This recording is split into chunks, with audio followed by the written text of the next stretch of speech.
Good evening यार। Start कर देते अब, ठीक है। रोटेशनल मोशन किसी एक दिन जो है एक्सरसाइज 4 को डिस्कस करूंगा। नहीं तो एक एक्स्ट्रा लेक्चर किसी दिन तुम्हारा नहीं होगा तो बोल देना मुझे। उस दिन जो है 2 आवर्स का डाउट लेके एक्सरसाइज 4 डिस्कस कर लेंगे अपन। एक्सरसाइज 3 का लास्ट वाला पार्ट बचा हुआ है, लास्ट एक पैसेज है। तब तक स्टार्ट कर देते हैं रोटेशनल मोशन।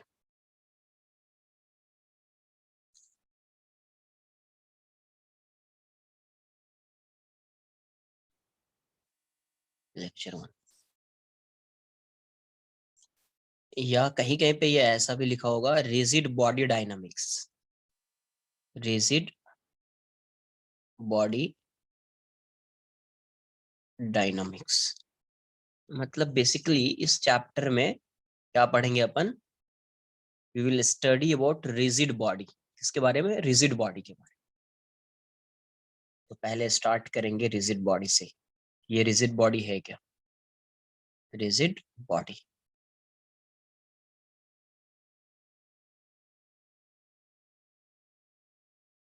तो डेफिनेशन से पहले समझ लेते। जैसे मान लो ये एक रॉड ले लिया है, ये पॉइंट ए है और ये पॉइंट बी है। Let's say distance between point A and B is X.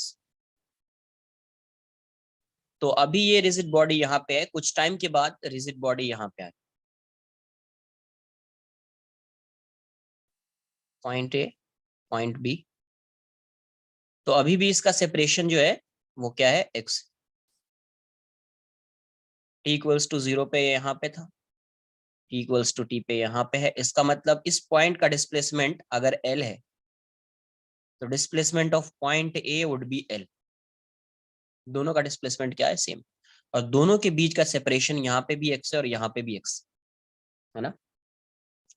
तो if the distance between two points on a rigid body remains same throughout the motion.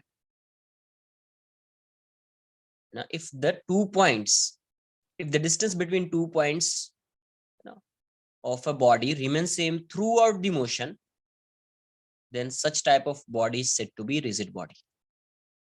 अगर इन दो पॉइंट के बीच का डिस्टेंस हमेशा सेम रहता है, कोई भी दो पॉइंट आप कंसिडर कर लीजिए, तो उस दो पॉइंट के बीच का सेपरेशन अगर हमेशा सेम रहेगा तो वो बॉडी कैसी होगी? रिजिड बॉडी होगी।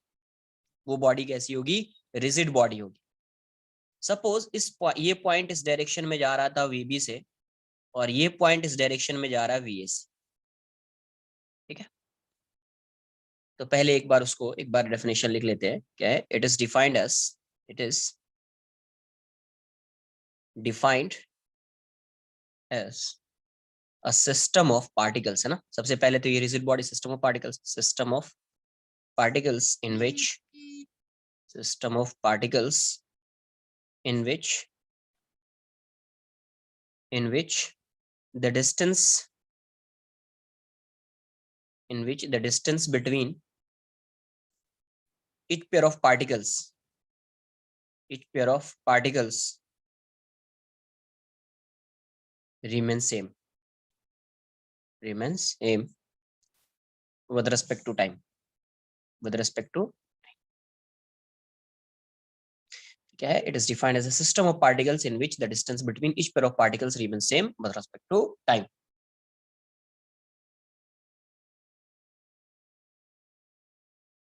नहीं नहीं, डिफॉर्म नहीं हो रहा है, डिफॉर्म नहीं हो रहा है, कोई डिफॉर्मेशन नहीं, कोई भी डिफॉर्मेशन नहीं है यहाँ, ठीक है।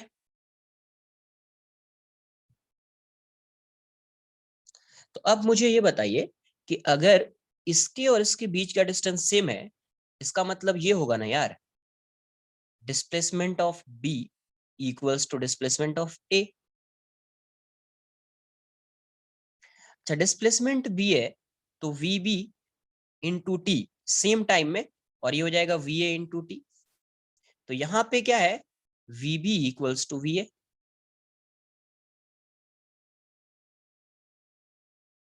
Through out the motion, throughout the motion. With time का मतलब क्या है? ब्रैकेट में लिख दीजिए, टाइम मतलब थ्रू आउट द मोशन।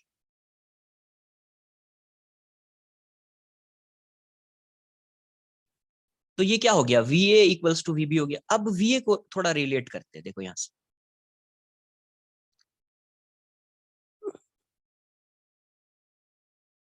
ये जो VA था अभी, VA इस डायरेक्शन में और VB इस डायरेक्शन में। तो अगर VA इक्वल्स टू VB हो गया तो VAB की वैल्यू क्या हो जाएगी? VA माइनस VB, तो ये वाली वैल्यू क्या हो जाएगी? 0। तो ये जो VAB है ये along the line joining between them, along the line joining between them. तो along the line joining between them इसको क्या बोलते हैं? Along the line joining between them जो वेलोसिटी फाइंड करते हैं, जैसे दो पार्टिकल है, एक पार्टिकल यहाँ पे है A और एक पार्टिकल यहाँ पे B है। ये मान लीजिए 2 मीटर से जा रहा है और ये 3 मीटर से जा रहा है, 3 मीटर पर सेकंड से जा रहा है। एक ऐसा एग्जांपल ले लिया। तो VBA या VAB जो भी फाइंड करना है, VBA फाइंड कर रहे हैं अपन, तो 3 - 2 1 हो जाएगा, ये रिलेटिव वेलोसिटी है। दूसरा, अगर मान लीजिए कि ये सपोज 3 मीटर पर सेकंड से जा रहा है और ये 2 मीटर पर सेकंड से जा रहा है, A और B है, VAB फाइंड कर लिया, तो ये 3 - 2 ये भी 1 हो जाएगा। इस वाले वेलोसिटी को क्या बोलते थे? देखो यहाँ पे separation between these two particle क्या हो रहा है? इंक्रीज हो रहा है। ये 3 से जा रहा है, ये 2 से जा रहा है, तो टाइम के साथ सेपरेशन इंक्रीज होगा। तो वैसे वेलोसिटी को बोलते थे वेलोसिटी ऑफ सेपरेशन। यहाँ पे ये 3 मीटर से जा रहा है, ये 2 मीटर से जा रहा है, तो इसी के अलोंग है ना यार, इसी के अलोंग है ना, एक ही लाइन के अलोंग है ना दोनों वेलोसिटी। तो इस वेलोसिटी को बोलते थे, यहाँ पे डिस्टेंस डिक्रीज हो रहा है तो इसको बोलते थे वेलोसिटी ऑफ अप्रोच। तो बेसिकली क्या होता है कि जो सेम लाइन के अलोंग रिलेटिव वेलोसिटी होती है ना, जो सेम लाइन के अलोंग रिलेटिव वेलोसिटी होती है ना, उसको बोलते हैं वेलोसिटी ऑफ सेपरेशन और वेलोसिटी ऑफ अप्रोच। ये डिस्कस किया हुआ है ऑलरेडी, काइनेमेटिक्स में ये सब बताया था। तो ये सेम लाइन के अलोंग जो वेलोसिटी है, तो ये वाली वेलोसिटी यहाँ तो 0 आ रही है, ग्रेटर स्मॉलर होती तो समझ में आती बात की, आप पॉजिटिव नेगेटिव होता तो समझ में आ रही बात। तो इस वेलोसिटी को यहाँ पे क्या बोल सकते हैं आप? वेलोसिटी ऑफ सेपरेशन या वेलोसिटी ऑफ अप्रोच, दोनों में कुछ भी बोलिए चलेगा। वेलोसिटी ऑफ सेपरेशन और वेलोसिटी ऑफ अप्रोच। इसका मतलब क्या हो गया कि अगर कोई भी बॉडी रिजिड है, इसका मतलब ये होगा कि वेलोसिटी ऑफ सेपरेशन और velocity of approach would be 0 for a rigid body, या in a rigid body velocity of separation और velocity of approach would be 0। आई बात समझ में कुछ? इसको आगे इस स्टेटमेंट को मैं नोट कराऊंगा, इतना क्लियर है, एक बार नोट कर लीजिए, इसको एक बार आप नोट कर लीजिए। रोटेशनल मोशन,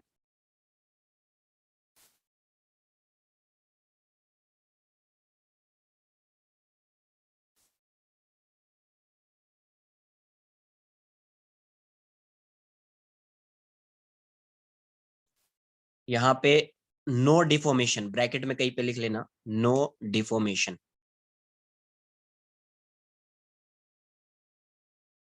नो डिफॉर्म, ये लेंदी चैप्टर है थोड़ा,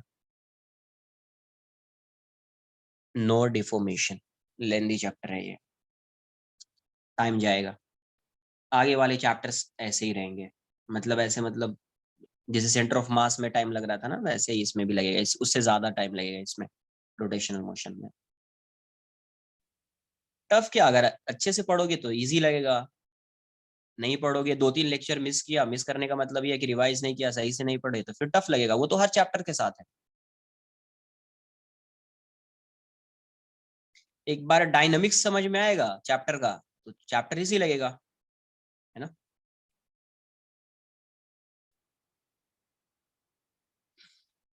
E टेंड्स टू इन्फिनिटी, क्या E tends to?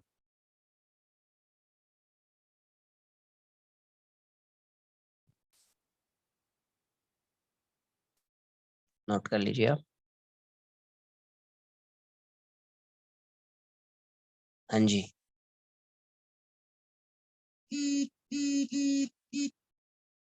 Coefficient of restitution infinity बोल रहे हो? हाँ बोल सकते हैं, बोल सकते हैं डायरेक्ट, मतलब कोएफिशिएंट ऑफ रेस्टिट्यूशन जो होता है ना, वो एक पार्टिकल के लिए, मतलब एक सिंगल बॉडी के लिए डिफाइन नहीं है बेसिकली, वो दो बॉडी होगा तो कोएफिशिएंट ऑफ रेस्टिट्यूशन आएगा। तो वैसे नहीं बोलेंगे कोएफिशिएंट ऑफ रेस्टिट्यूशन इन्फिनिटी, उसका मतलब उसकी कोई मीनिंग नहीं होगी। वो कब होता है कि जब दो बॉडी है, उसके सरफेस पर डिपेंड करता है कोएफिशिएंट ऑफ रेस्टिट्यूशन। तो यहाँ पे नहीं बोल सकते कि ई की वैल्यू इन्फिनिटी होगी, ये यहाँ पे नहीं बोल सकते, समझ लेते हैं फिर। ठीक है, कोई नहीं। ये फिर से ये रिजिड बॉडी, सबसे पहले क्या पढ़ रहे हैं अपन, रोटेशनल मोशन। रोटेशनल मोशन मतलब रिजिड बॉडी डायनामिक्स, इसको पढ़ेंगे। स्टैटिक्स ऑलरेडी पढ़ा हुआ है बट थोड़ा सा एक्सप्लेन करूंगा मैं उसको। तो ये एक रिजिड बॉडी है, तो अगर आप ये देखो ए और बी है तो इसके बीच का सेपरेशन डिस्टेंस क्या है, एक्स है। तो टी इक्वल्स टू 0 पे ये है, तो टी इक्वल्स टू टी पे भी क्या है, इन दोनों के बीच का सेपरेशन एक्स है। मतलब क्या हुआ कि if the separation between 2 points of a body does not change with respect to time, कोई भी बॉडी है उसके बीच कोई भी बॉडी के 2 पॉइंट को आप कंसिडर करेंगे through out the motion. Throughout the motion, किसी एक इंस्टेंट की बात थोड़ी है, थ्रू आउट द मोशन हमेशा किसी भी इंस्टेंट में फाइंड करो, कोई 2 इंस्टेंट कंसिडर कर लो, सेम रहेगा। नेक्स्ट 2 इंस्टेंट कंसिडर करो, सेम रहेगा। आगे वाला इंस्टेंट कंसिडर करो, सेम रहेगा। हमेशा क्या रहेगा, सेम रहेगा। थ्रू आउट द मोशन अगर आ गया है तो इंस्टेंट भी होगा ना। तो अब यहाँ पे इन दोनों के बीच का सेपरेशन अगर सेम रहेगा हमेशा, तो वैसे बॉडी को क्या बोलेंगे कि ये एक ऐसी बॉडी होगी, तो रिजिड बॉडी होगी। ठीक है, तो सेपरेशन सेम होगा, इसका मतलब इसका डिस्प्लेसमेंट और इसका डिस्प्लेसमेंट क्या है, सेम है। तो डिस्प्लेसमेंट सेम है, इसका मतलब L B equals to L A, तो V B into T equals to V A into T, तो V B equals to V A. अब देखो ये बी और ए जो है वो इसी लाइन के अलॉन्ग है, तो एक लाइन के अलॉन्ग जो वेलोसिटीज होगी ना, तो इस वेलोसिटी का जब रिलेटिव वेलोसिटी फाइंड करोगे तो 0 हो जाएगा। सेपरेशन इसके रेस्पेक्ट में, इसका डिस्प्लेसमेंट अभी भी एक्स है, पहले भी एक्स था, इसका मतलब इसके रेस्पेक्ट में इसकी वेलोसिटी 0 है या इसके रेस्पेक्ट में इसकी वेलोसिटी 0 है। तो अलोंग द लाइन ज्वाइनिंग जो होता है, along the line joining the points, इसके अलोंग जो वेलोसिटी होगी उसके रिलेटिव वेलोसिटी को बोलते हैं वेलोसिटी ऑफ सेपरेशन या वेलोसिटी ऑफ अप्रोच। पहले भी ये सब डिस्कस किया है, वेलोसिटी ऑफ सेपरेशन या वेलोसिटी ऑफ अप्रोच। तो रिजिड बॉडी में ये क्या हो जाता है, 0 हो जाता है। नोट कर लिया इसको।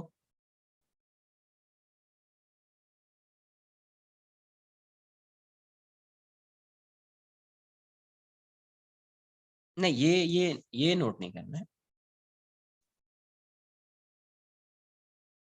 जिसने नोट नहीं किया है स्क्रीनशॉट ले लो इसका, ठीक है।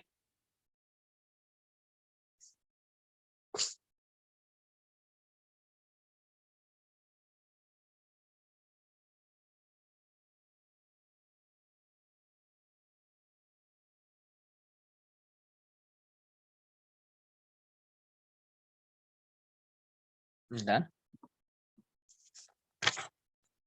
तो यहां से क्या चीज समझ में आई अपने को, क्या लिखेंगे, for every pair of particles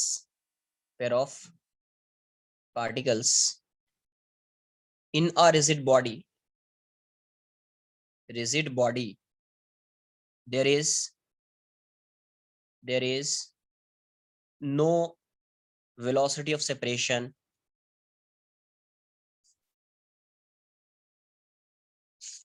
एक मिनट देख लो यार, थोड़ा फास्ट तुम करो।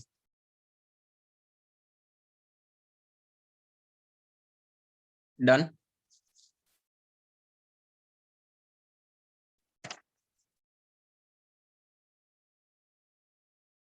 For every pair of particles in a rigid body there is no velocity of separation or approach between the particles।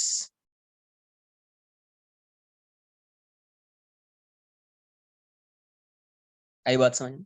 मतलब अलोंग द लाइन ज्वाइनिंग कोई velocity नहीं होगी, अगर वेलोसिटी होगी भी तो किसके अलोंग होगी, perpendicular to the line joining between them, perpendicular to the line joining between them, that is any relative motion between two particles, any relative motion between two points on a rigid body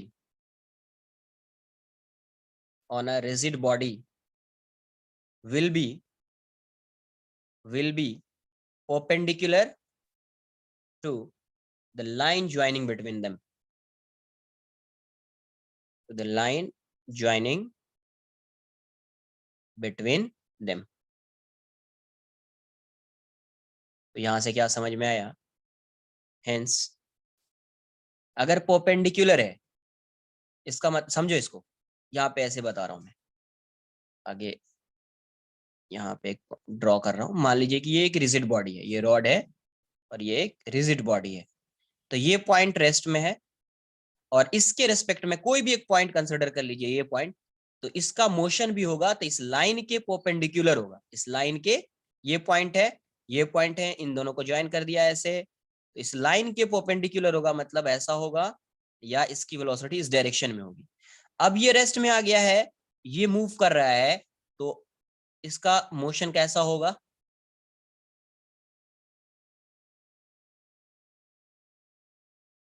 circular. Motion कैसा होगा? Circular. कोई भी point consider कर लीजिए, इस point की velocity suppose इस direction में है, तो इसका मोशन कैसा होगा? सर्कुलर। कोई भी पॉइंट कंसिडर कर लीजिए, इसी पॉइंट को कंसिडर कीजिए, तो इसका मोशन सर्कुलर होगा। तो इसका मतलब hence with respect to any particle of a rigid body, the motion of any other particle of that rigid body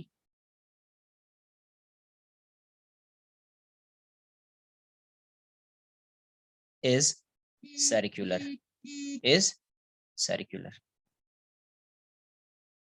जैसा होगा सर्कुलर होगा। ठीक है, थोड़ा समझ भी लेते हैं कि ये सर्कुलर मोशन है।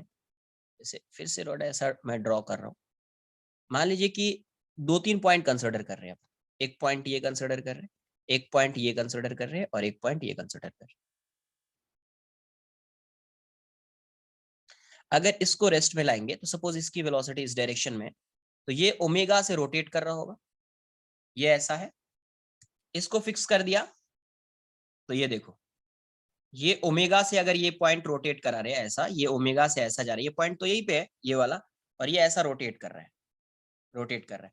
तो अभी ये रॉड ऐसा था, कुछ टाइम के बाद ये रॉड ऐसा हो सकता है, तो ये एंगल थीटा है। तो देखो ये पॉइंट कितना एंगल कवर कर रहा है, तो ये पॉइंट भी थीटा एंगल कवर कर रहा है, और ये पॉइंट भी कितना एंगल कवर कर रहा है, तो सेम टाइम में ये पॉइंट भी थीटा एंगल कवर कर रहा है।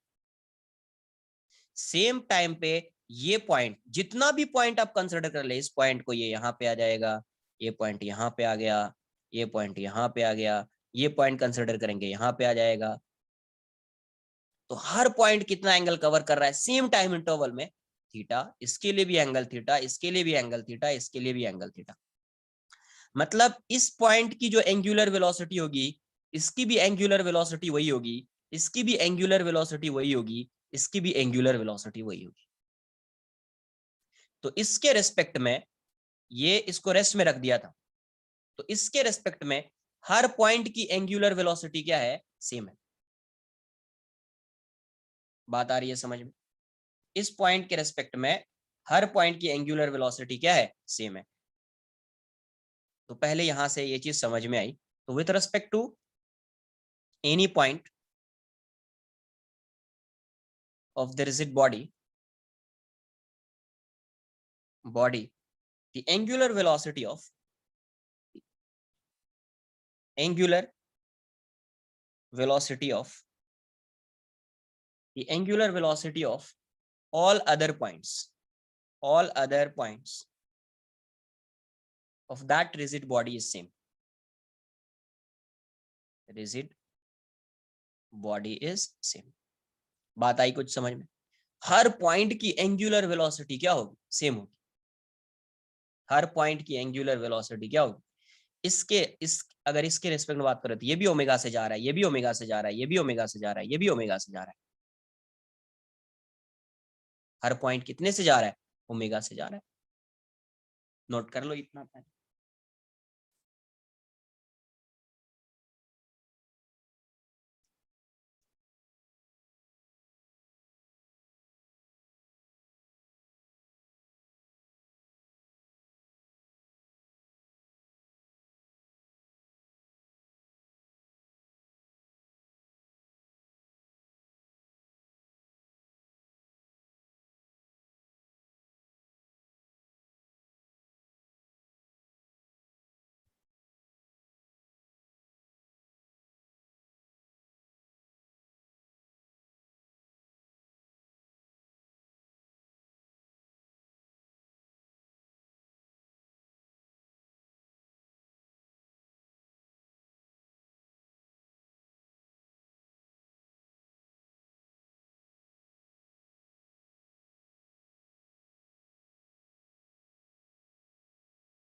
आएगा, सब आएगा, सब आएगा। मूव कर रहा है वो, उस वैसे मोशन को बोलते हैं ट्रांसलेशनल प्लस रोटेशनल मोशन, उसको बोलते हैं कंबाइंड मोशन। एक को फिक्स कर दिया है, इसी एक फिक्स्ड एक्सिस के अबाउट अगर कोई बॉडी रोटेट कर रही है तो वैसे मोशन को बोलते हैं प्योर रोटेशनल मोशन। ये सब आगे बताऊंगा, सब आएगा, पहले एक बार इसको समझ लीजिए क्या है नहीं है।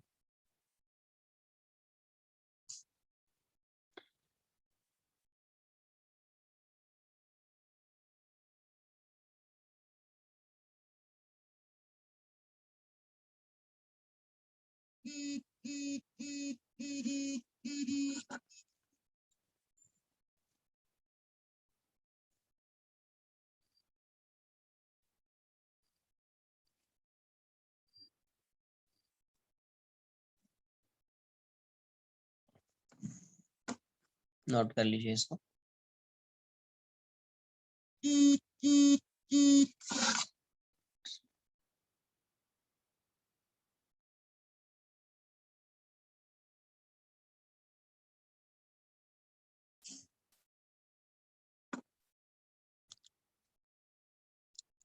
डन।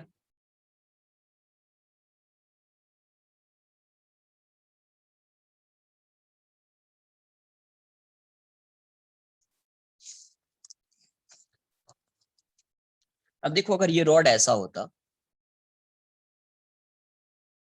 नोट कर लीजिए थोड़ा फास्ट, नोट कर लीजिए।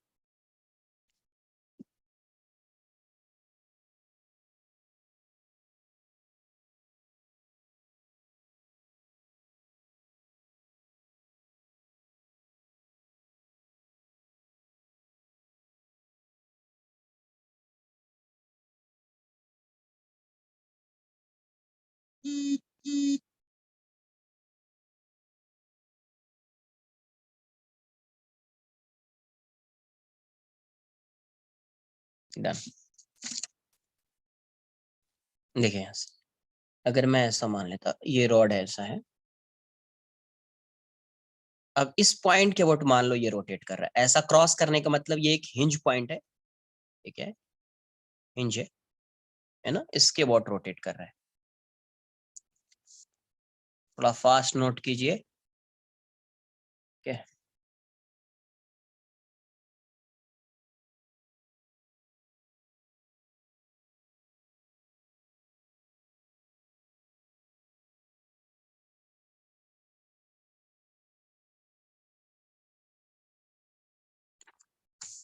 देख लो यार।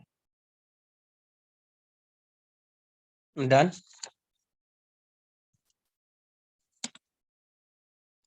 अब अगर सपोज ये इसके अबाउट ओमेगा से रोटेट कर रहा है, इसके अबाउट क्या कर रहा है, ओमेगा से रोटेट, ये ऐसा हो गया है,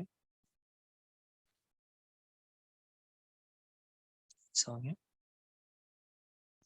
क्या ये बताओ, ये ओमेगा से रोटेट कर रहा है तो ये पॉइंट रहा होगा, ये भी थीटा जाएगा, ये पॉइंट रहेगा वो भी थीटा जाएगा, ये पॉइंट रहेगा ये भी थीटा जाएगा, ये पॉइंट रहा ये भी थीटा गया, ये पॉइंट रहा ये भी थीटा गया, सब हर पॉइंट सेम एंगल ट्रैवल कर रहा है, मतलब कवर कर रहा है। जब ये सेम एंगल रोटेट कर रहा है इसका मतलब हर पॉइंट का ओमेगा क्या होगा, सेम होगा। तो देखो इसके रिस्पेक्ट में देख रहे थे तो भी इस पॉइंट का ओमेगा आया, इसके रिस्पेक्ट में देख रहे हैं तो भी हर पॉइंट का ओमेगा आ रहा है, इसके रिस्पेक्ट में देख रहे हैं तो भी हर पॉइंट का एंगुलर वेलोसिटी क्या आ रही है, ओमेगा आ रही है। इसका मतलब है किसी भी पॉइंट के रेस्पेक्ट में अगर आप ओमेगा मतलब एंगुलर वेलोसिटी फाइंड करेंगे, किसी भी पॉइंट के रेस्पेक्ट में किसी दूसरे दूसरे पॉइंट, किसी भी पॉइंट के रेस्पेक्ट में किसी दूसरे पॉइंट की एंगुलर वेलोसिटी फाइंड करेंगे तो वो कितना आएगा, ओमेगा। वो कितना आएगा, ओमेगा आएगा। बात आई समझ में, क्लियर है। तो किसी के पॉइंट मतलब मान लो इस पॉइंट के रेस्पेक्ट में फाइंड किया इस पॉइंट का तो भी ओमेगा, इस पॉइंट के रेस्पेक्ट में फाइंड किया तो भी ओमेगा। तो ऐसा नहीं कि सर ये ओमेगा से ऐसे रोटेट कर रहा था, ये ओमेगा से रोटेट कर रहा था, ये तो जीरो हो जाएगा फिर। ये भी ओमेगा से रोटेट कर रहा है और ये भी ओमेगा से रोटेट कर रहा है, तब तो सर जीरो हो जाएगा, रिलेटिव वेलोसिटी ओमेगा जीरो हो जाएगा। जीरो होगा क्या,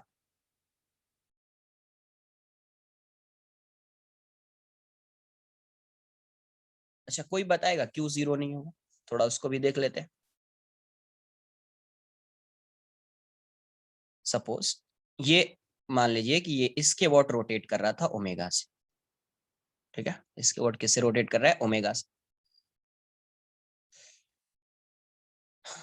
ओमेगा से रोटेट कर रहा है, ये वाला डिस्टेंस जो है इसके वॉट रोटेट कर रहा है, ये मतलब ये पॉइंट आगे मूव नहीं कर रहा है, ये वाला डिस्टेंस मान लेते आर है, और एक यहाँ पे पॉइंट कंसिडर किया, ये वाला डिस्टेंस 2r है। तो ये पॉइंट भी पता है ओमेगा से जाएगा, ये भी ओमेगा से जाएगा। अब कोई बताओगे कि ओमेगा इसके रिस्पेक्ट में फाइंड करेंगे तो भी ये ओमेगा कैसे होगा?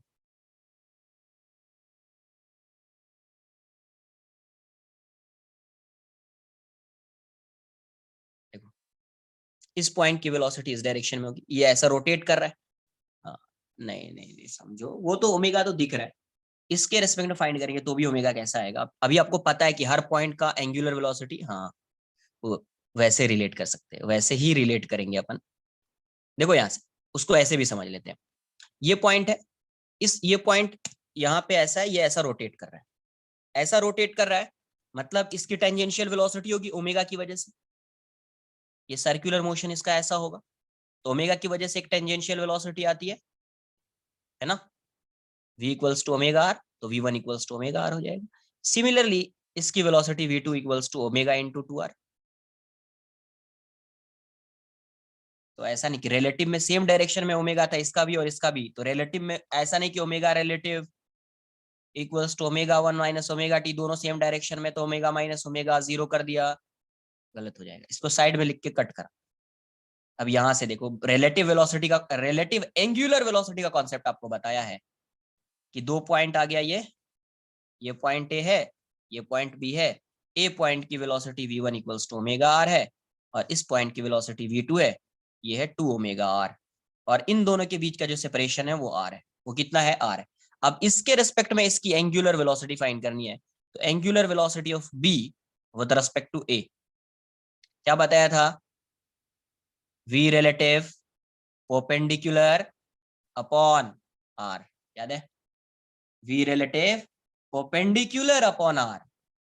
तो वो आर जो होता था, ये distance between R A B, perpendicular distance होता था, तो वी रिलेटिव परपेंडिकुलर क्या है, v2 माइनस v1, और आर ए बी कितना है, या आर बी ए कर दीजिए, तो आर बी ए कितना है, आर है, तो ये कितना आ रहा है आपका 2 omega R minus omega R by R, तो यहां से कितना आ जाएगा, ओमेगा आर बाय आर, ये कितना आ गया, ओमेगा,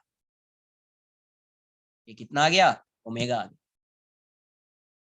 इसका मतलब क्या हो गया कि with respect to angular velocity of, angular velocity of one particle with respect to with respect to all other particles पहले भी लिखा है शायद, ये all other particles remain same, remain same, clear है? किसी भी पार्टिकल के रेस्पेक्ट में आप फाइंड करेंगे तो ओमेगा ही होगा, और हर पॉइंट, अगर एक पॉइंट ओमेगा से रोटेट कर रहा है तो उसका हर पॉइंट ओमेगा से रोटेट कर रहा होगा, अगर वो रिजिड बॉडी है तो, अगर वो रिजिड बॉडी है तो, नोट कर लीजिए।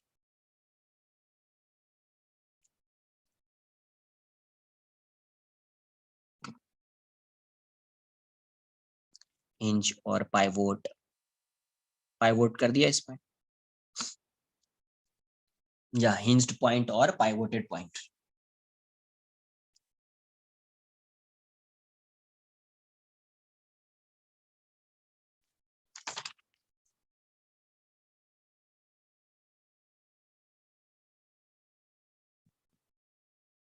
यस, ओमेगा रिलेटिव हमेशा सेम होगा, रिजिड बॉडी के लिए ओमेगा रिलेटिव हमेशा सेम होगा, और अगर रोटेट कर रहा है तो कभी जीरो नहीं होगा रिलेटिव ओमेगा, है ना, टू डिफरेंट पॉइंट्स की बात कर रहे हैं, एक ही पॉइंट, अब ऐसा नहीं कि इसी पॉइंट की बात करो इसी के रेस्पेक्ट में, उसकी कोई मीनिंग नहीं है, इसकी बात करोगे तो किसी दूसरे पॉइंट के रेस्पेक्ट में, तो जिसके रेस्पेक्ट में फाइंड करोगे हमेशा वही आएगा, ओमेगा ही आएगा।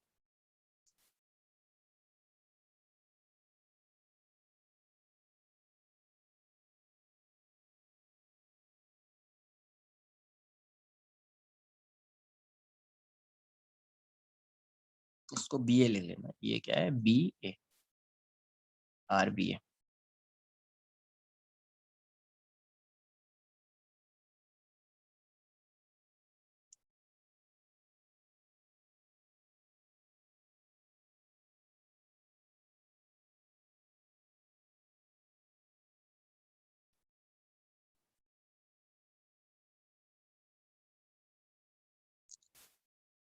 रिलेटिव कभी ऐसे नहीं फाइंड करते थे। रिलेटिव फाइंड करने के लिए कभी भी ये यूज नहीं करते थे। ओमेगा को फाइंड करने के लिए जो भी फिजिकल क्वांटिटी है ना, कैसी ये फिजिकल क्वांटिटी है, तो ये कैसा वेक्टर है, पोलार वेक्टर है ना। तो पोलार वेक्टर का रिलेटिव ऐसे नहीं फाइंड करते थे। उसके लिए आपको जैसे ओमेगा है, ओमेगा को बताया था कि रिलेटिव फाइंड करना है, ओमेगा रिलेटिव। तो बेसिकली ओमेगा क्या होता था, जैसे वी लिखते थे, V equals to omega R होता था, बट ये आर और ओमेगा एक दूसरे के परपेंडिकुलर होते थे। तो V equals to omega R perpendicular, क्योंकि R cross omega cross R होता था यहाँ पे, है ना, वैसा आता था। तो v इंटू आर परपेंडिकुलर, तो ऐसे अगर ओमेगा फाइंड करेंगे तो v बाय आर परपेंडिकुलर होता था। तो रिलेटिव फाइंड करेंगे तो v से फाइंड करेंगे रिलेटिव, ओमेगा से रिलेटिव, ओमेगा से रिलेटिव फाइंड नहीं होगा। अगर ओमेगा रिलेटिव फाइंड करना है तो v रिलेटिव से आएगा। ये किससे आएगा, v रिलेटिव से आएगा। ओमेगा रिलेटिव डायरेक्ट ऐसा नहीं कर सकते आप, क्योंकि ये पोलार वेक्टर है।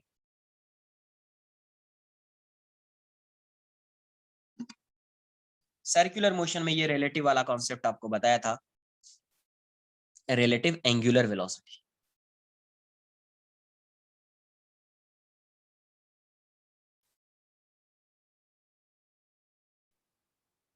थोड़ा फास्ट नोट करो, इतना स्लो मत नोट करो यार।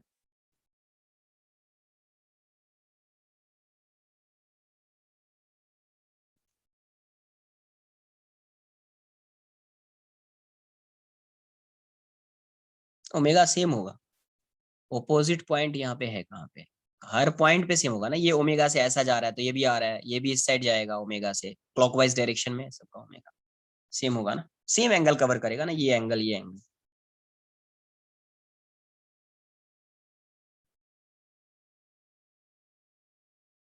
गौरव, लास्ट लेक्चर में तुमको आइस में डाउट था, और मैं लास्ट टाइम में पूछ रहा था कि कहाँ गए हो तुम।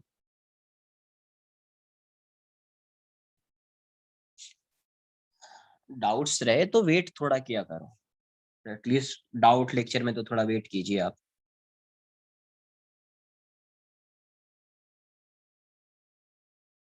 डन।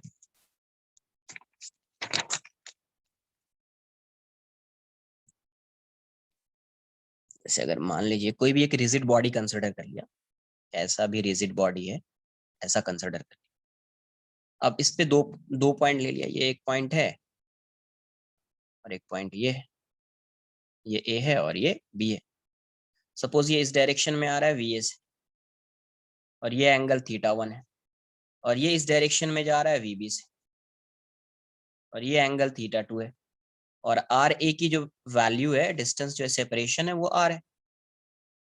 तो ये रिजिड बॉडी है, तो इसके लिए क्या देख सकते हैं, ये आपका रिजिड बॉडी है, तो ये आपका क्या है, वी ए, ये एंगल थीटा 1, तो ये आ जाएगा आपका वी ए कॉस थीटा 1, और इसके परपेंडिकुलर डायरेक्शन में वी ए साइन थीटा 1, और इस डायरेक्शन में वेलोसिटी आपकी वी बी, ये है थीटा 2, तो इसका एक कॉम्पोनेंट इस side, V B cos theta 2, एक कॉम्पोनेंट इस side, V B sine theta 2। For a rigid body, for a rigid body क्या हो जाएगा, रिजिड बॉडी के लिए वेलोसिटी ऑफ सेपरेशन या वेलोसिटी ऑफ अप्रोच जीरो हो जाता है। वेलोसिटी ऑफ सेपरेशन या वेलोसिटी ऑफ अप्रोच क्या हो जाता है, जीरो हो जाता है। अब ये बताओ कि यहाँ पे वेलोसिटी ऑफ सेपरेशन या वेलोसिटी ऑफ अप्रोच, सेपरेशन तो है नहीं, अप्रोच, ये ऐसा जा रहा है तो ये ऐसा आ रहा है, तो यहाँ पे क्या हो जाएगा, दोनों ऑपोजिट डायरेक्ट, यही वेलोसिटी ऑफ सेपरेशन या अप्रोच कौन देगा, along the line joining between these two particles, इसी के along जो वेलोसिटी होगी वही आएगा। तो ये कितना आ रहा है, V A cos theta 1 minus V B cos theta 2, दोनों अपोजिट डायरेक्शन में ऐड हो जाएगा, होगा या नहीं होगा। तो ये वाली वैल्यू क्या होनी चाहिए, वेलोसिटी ऑफ अप्रोच जीरो होना चाहिए। इसको नहीं नोट करो, पहले ये लिखो। तो वेलोसिटी ऑफ ये हो जाए। अब ये बताओ, क्या ये वाली वैल्यू जीरो हो सकती है क्या, यहाँ पे प्लस कर दिया, और थीटा आपको दिख रहा है, थीटा जो है यहाँ पे थीटा 1 एंड थीटा 2 आपको क्या दिख रहा है, यहाँ पे कैसा एंगल है, एक्यूट एंगल है ना। थीटा 1 थीटा 2 जो भी आपको गिवन डायग्राम है उसमें थीटा 1 और थीटा 2 क्या है, एक्यूट एंगल है। तो क्या ये वाला टर्म जीरो हो सकता है क्या, नहीं, वी और वी भी जीरो नहीं है यार। वी ए ये भी जीरो नहीं है, वी बी ये भी जीरो नहीं है, एग्जाम्पल की तरह लिखो। तो अब ये बताइए कि यहां से क्या दिख रहा है, हेयर वी अप्रोच जीरो नहीं हो सकता है, जीरो नहीं हो सकता है क्योंकि ये भी जीरो नहीं है, ये भी जीरो नहीं है, theta one theta two acute angle है तो जीरो होगा नहीं, तो वी अप्रोच जीरो नहीं होगा, hence the given body is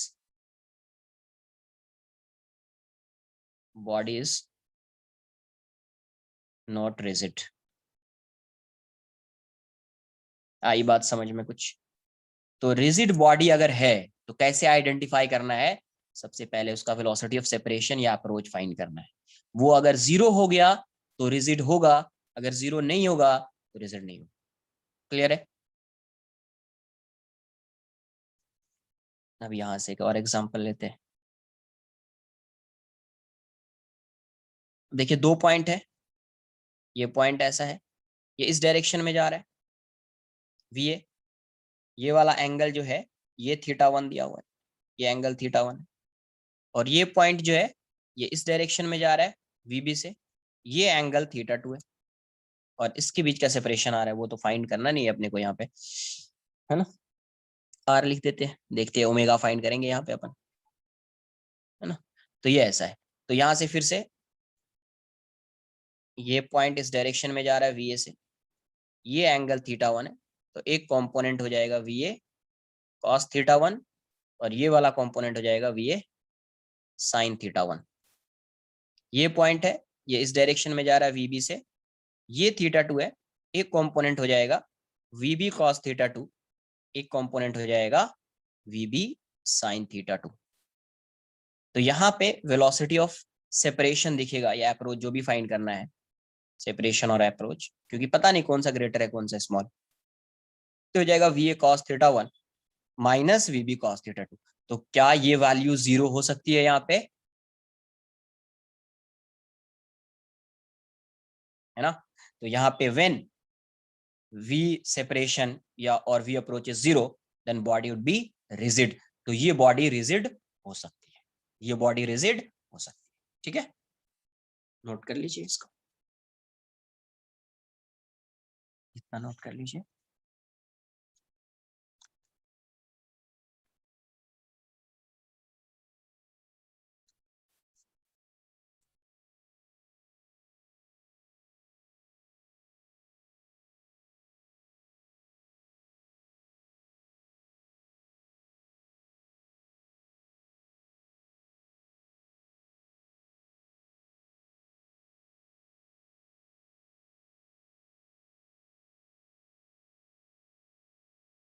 theta सिर्फ थीटा पे कंडीशन वो अप्लाई नहीं हो रहा है, ये वी ए कॉस थीटा ये पूरे पे आ रहा है ना। एक मिनट, एक मिनट, इसको नोट करने दो, फिर एक बार नोट कर लो, नोट नहीं किया एक बार नोट कर लो, फिर से एक्सप्लेन करता हूँ सेकेंड बार।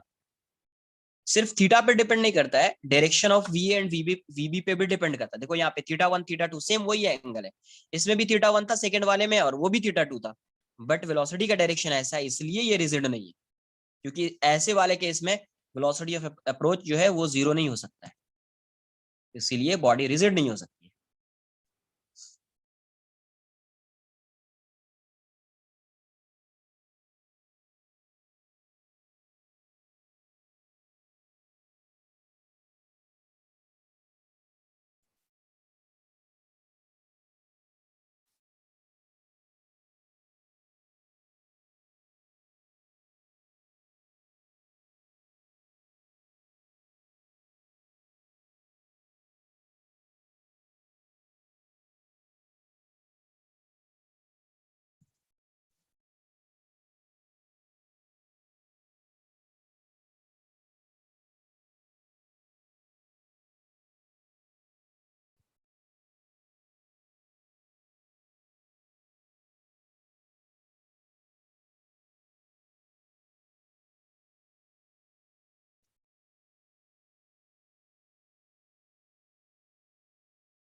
हाँ, रिजिड बॉडी वहीं से डिफाइन होगा, रिजिड बॉडी जो है वो वहीं से डिफाइन होगा।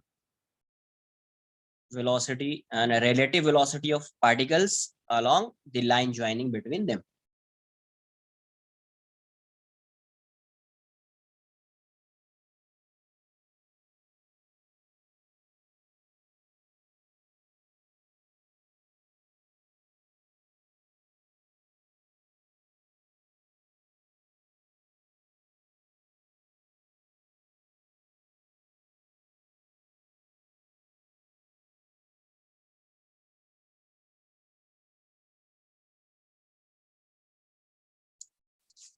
तो यहां से क्या देख सकते हैं, फॉर अ रिजिड बॉडी क्या आ जाएगा, for a rigid body velocity of separation या अप्रोच जीरो हो जाएगा। तो मतलब V A cos theta one minus V B cos theta two, इसकी वैल्यू इस केस में जीरो हो गई। तो यहां से आपको ऐसा दिखेगा कंडीशन, हाँ वही रिजिड बॉडी के लिए ये जीरो हो जाएगा, ये ऐसा हो जाएगा। अगर वो रिजिड बॉडी होगा तो ये ऐसा आ जाएगा, ये वैल्यू जीरो हो जाएगी। यहाँ पे जीरो होने की पॉसिबिलिटी है, इससे पहले वाले में नहीं थी। तो अब ये जीरो हो गया, तो इसका रिलेटिव वेलोसिटी क्या होगा। ये जो पॉइंट है, दो पॉइंट था, एक का डायरेक्शन वी ए, तो ये थीटा वन था, ये था we A cos theta one, ये था we A sine theta one, और ये पॉइंट ऐसा भी है, ये थीटा टू है इस डायरेक्शन में, V B cos theta two, और यहाँ पे V B sine theta two. तो यहाँ पे अगर आप देखेंगे तो ये इस डायरेक्शन में रिलेटिव वेलोसिटी तो जीरो हो गई है। अब इसके परपेंडिकुलर डायरेक्शन में रिलेटिव वेलोसिटी आएगी, तो v रिलेटिव परपेंडिकुलर आएगा, है ना, पैरेलल वाले टर्म में तो जीरो हो जाएगा, परपेंडिकुलर क्या आएगा, तो V A sine theta one minus of ये अपोजिट डायरेक्शन में तो minus V B sine theta two. तो यहाँ से क्या आ रहा है, V A sine theta one, ये ए है और ये बी है, plus V B sine theta two हो जाएगा। तो अगर मुझे ओमेगा फाइंड करना होगा, मुझे क्या फाइंड करना होगा, ओमेगा। तो जैसे बी को आपने क्या किया है, रेस्ट में ला दिया है, अब इसकी वेलोसिटी जो है यही है वी ए बी, तो वी ए बी इस डायरेक्शन में आया है और इसके परपेंडिकुलर डायरेक्शन में इस आर के, तो angular velocity of A with respect to B क्या हो जाएगा, V A B upon R perpendicular. तो यहाँ से ओमेगा ए बी की वैल्यू भी आप फाइंड कर सकते हैं, तो ये हो जाएगा V A sine theta one plus V B sine theta two upon R, यही हो जाएगी angular velocity of A with respect to B. तो ये भी अगर फाइंड करना होगा तो आप ऐसे फाइंड कर सकते हैं, angular velocity of A with respect to B.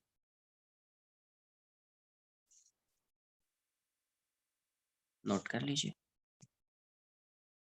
तो ये रिजिड बॉडी का ये कॉन्सेप्ट था, तो ये चीजें समझ में आनी चाहिए कि रिजिड बॉडी होता क्या है, रिजिड बॉडी होता क्या।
एक मिनट बताता हूँ फिर से।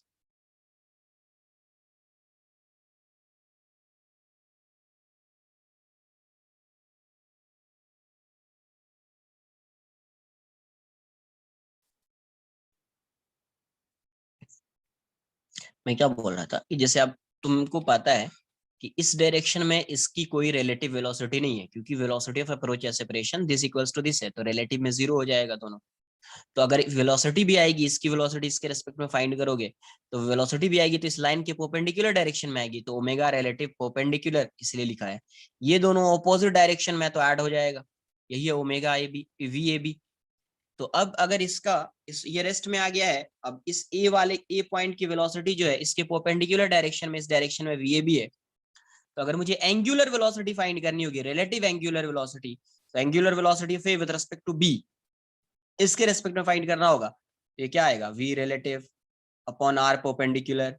तो वी रिलेटिव फाइंड कर लिया है, ये था आर, इसके बीच का सेपरेशन क्या है, आर है, ये आ जाएगा ओमेगा ए बी। तो यही क्या है, angular velocity of A respect to B, इसके रेस्पेक्ट में ये कितने से रोटेट कर रहा होगा, तो इतने से रोटेट कर रहा होगा।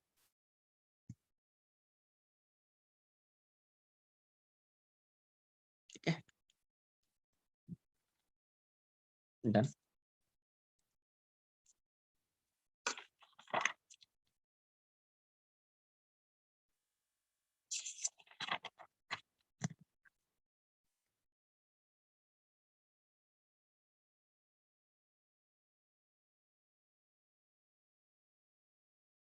यस, यस, सेम होगा, इसको भी फाइंड करेंगे तो सेम होगा। देखो, तो रिलेटिव इसको रेस्ट में ला देते हैं, तो इसकी रिलेटिव वेलोसिटी कितनी हो जाएगी, V B sine theta two plus V A sine theta one. Omega find करना है तो डिवाइड कर देंगे आर से, तो वही आएगा ना, V B sine theta two plus V A sine theta one by R. तो इसके रेस्पेक्ट में भी इसकी रिलेटिव वेलोसिटी यही आएगी, एंगुलर वेलोसिटी, है ना। डन।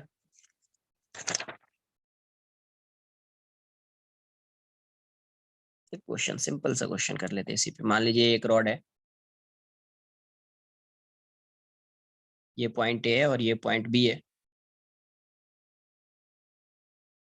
और यहाँ से यहाँ तक का सेपरेशन 10 मीटर मान लिया,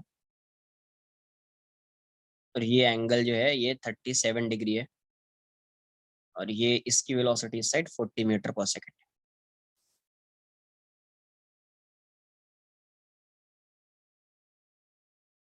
ये इस डायरेक्शन में जा रहा है, ये 53 डिग्री मान लीजिए, और ये 37 डिग्री है, और इसकी वेलोसिटी यू है। तो fine, first question, fine the value of you for which the rod is rigid. Yeah, for a rigid rod, find the value of u for a rigid rod. Second, find the angular velocity of a, angular velocity of a with respect to b.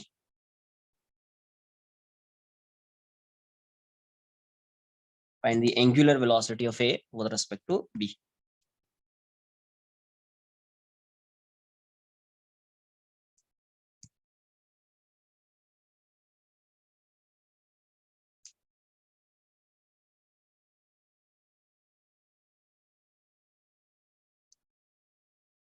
Thirty आ रहा है क्या, देख लेते हैं, सबका 30 आ रहा है, सही है, उसका मतलब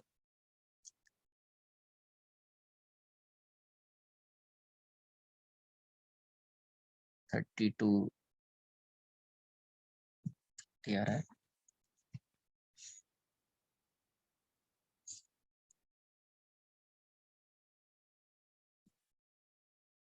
ये ऐसा है, ये 40 है, ये एंगल 53 है, इसका ये कंपोनेंट जो आएगा ये आएगा 40 cos 53। तो cos 53 कितना होता है, 3/5, तो 8 × 3 24 आ जाएगा मीटर पर सेकेंड। और इसका परपेंडिकुलर कंपोनेंट जो होगा ये जाएगा 40 sin 53 डिग्री, तो ये 32 आ जाएगा मीटर पर सेकेंड। अब ये इस डायरेक्शन में u से जा रहा है, ये 37 डिग्री है, इसका ये जो कंपोनेंट है ये आ जाएगा u cos 37, तो ये हो जाएगा 4u/5, और ये आ जाएगा आपका u sin 37, ये हो जाएगा 3u/5। तो for a rigid body, for a rigid rod, देख लेते कितना था। फॉर अ रिजिड रॉड क्या आ जाएगा, वेलोसिटी ऑफ अप्रोच, ये वाली वैल्यू 0 हो जाएगी, तो ये कितना है 24 माइनस 4u/5 इक्वल्स टू 0, तो यहाँ से आ जाएगा 24 इक्वल्स टू 4u/5। तो 4 से 6 टाइम्स में जाएगा, तो u की वैल्यू कितनी हो जाएगी 30 मीटर पर सेकेंड। तो पहले का आंसर ये आ जाएगा, फर्स्ट का आंसर ये आ जाएगा। सेकेंड के लिए कैसे फाइंड करेंगे, सेकेंड तो v रिलेटिव, तो v a b, velocity of a with respect to b, तो va परपेंडिकुलर, बेसिकली ये परपेंडिकुलर वाला कंपोनेंट है, तो va perpendicular minus vb perpendicular, तो इसका ये वाला परपेंडिकुलर कंपोनेंट कितना है 32 है, और ये कितना है तो 3u/5 है, तो ये 32 माइनस 3/5 ऑपोजिट डायरेक्शन में है ना, तो माइनस 3/5, तो प्लस 3/5 हो जाएगा, u की वैल्यू पुट कर दिया 30, तो ये 6 टाइम्स में जाएगा, ये 32 प्लस 18, तो ये 50 हो जाएगा, 50 मीटर पर सेकेंड हो जाएगा। तो उसका आंसर कितना आ जाएगा 5 हो जाएगा, 5 रेडियन पर सेकेंड। नोट कर लीजिए इतना पहले।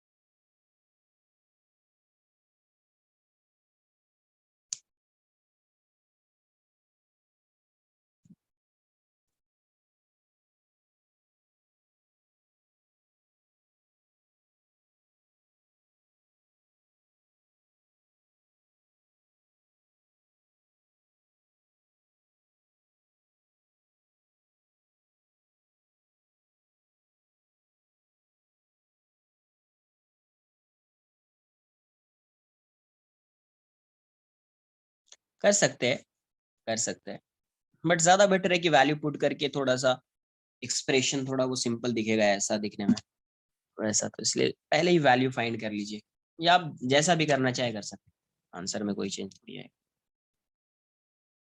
बट ये है कि थीटा किसके साथ है वो समझ में आना चाहिए, इसके साथ थीटा है, अगर ये वाला एंगल कुछ दिया होता तो फिर अब डायरेक्टली फॉर्मूला नहीं यूज कर पाते है ना, कोई थीटा की इधर से उधर कर देगा, चेंज कर देगा, तो फिर प्रॉब्लम आ सकता है।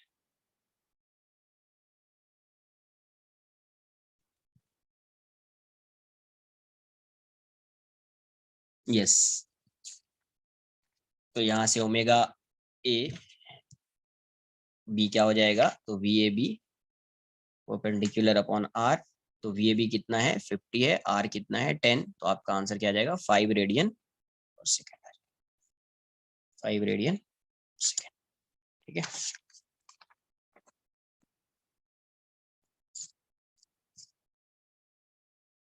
तो एक इसका कॉन्सेप्ट था रिजिड बॉडी का। नेक्स्ट लिखेंगे types of motion of a rigid body, या motion of rigid bodies of a rigid body। तो सबसे पहले ओमेगा क्या होता है, ये जो ओमेगा होता है वो एंगुलर वेलोसिटी होता है, एंगुलर वेलोसिटी का यूनिट क्या होता है रेडियन पर सेकंड होता है ना, ये पहले बताया आपको। एसआई यूनिट रेडियन होता है, ये भी एसआई यूनिट में है, ये भी एसआई यूनिट में है, जब दोनों एसआई यूनिट में होगा तो इसका भी एसआई यूनिट में ही आंसर आएगा, तो वो होगा रेडियन पर सेकंड। ठीक है,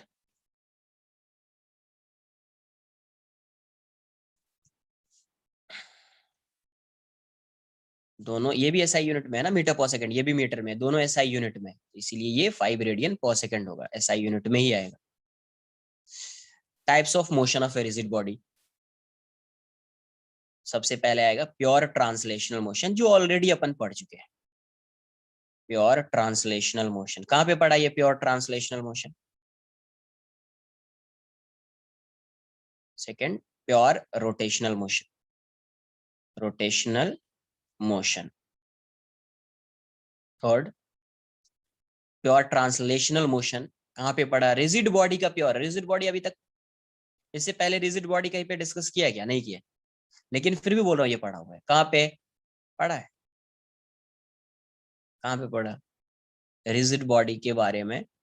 वहां पे रिजिड बॉडी पता नहीं, centre of mass. Centre of mass में किसके बारे में पढ़ते हैं? सिस्टम ऑफ पार्टिकल्स के बारे में पढ़ते हैं। रिजिड बॉडी क्या है? सिस्टम ऑफ पार्टिकल्स, है ना। वहां पे भी कोई एक्सटेंशन नहीं होता था, कोई डिफॉर्मेशन नहीं होता था, कोई भी डिफॉर्मेशन नहीं होता था। तो ट्रांसलेशनल मोशन ही पढ़ा है, फोर्स, मोमेंटम, काइनेटिक एनर्जी, यही सब पढ़ा है वहां। Pure rotational motion. थर्ड आएगा combined translational and rotational motion. Rotational motion, ठीक है।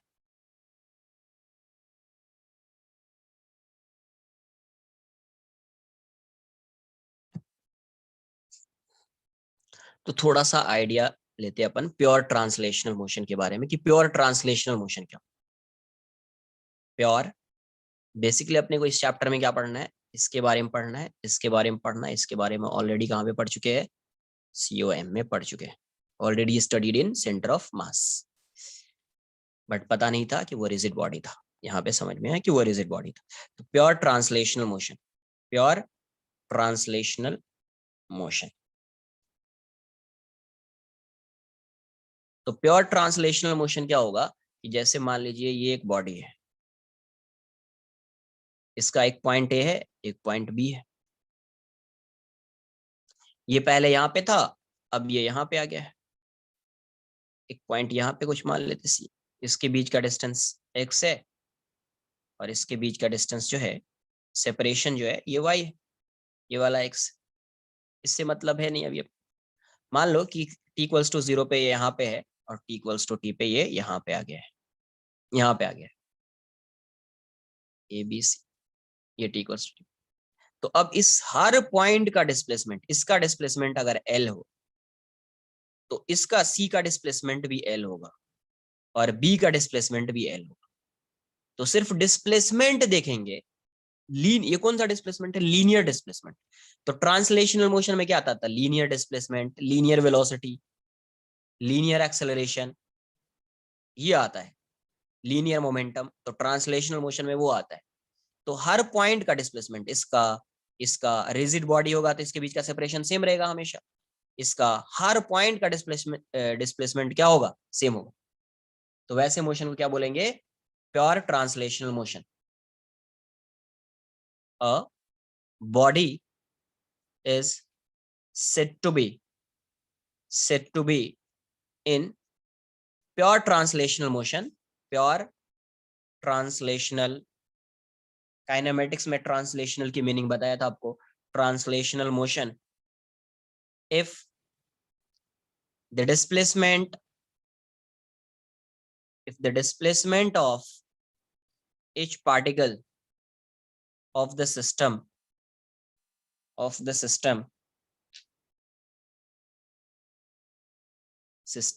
is same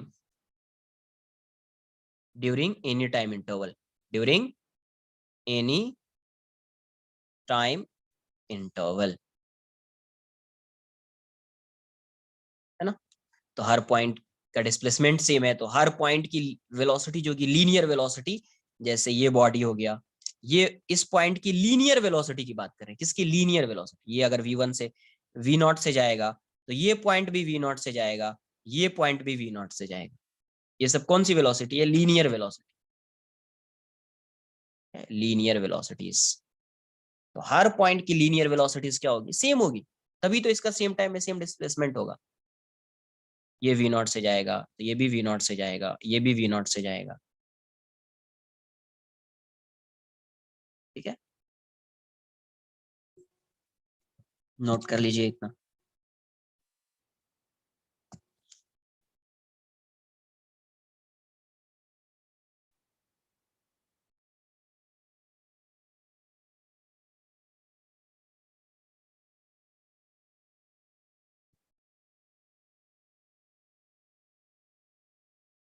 हर पॉइंट का लीनियर एक्सेलरेशन क्या होगा, सेम होगा। हर पॉइंट का लीनियर एक्सेलरेशन क्या होगा, सेम होगा।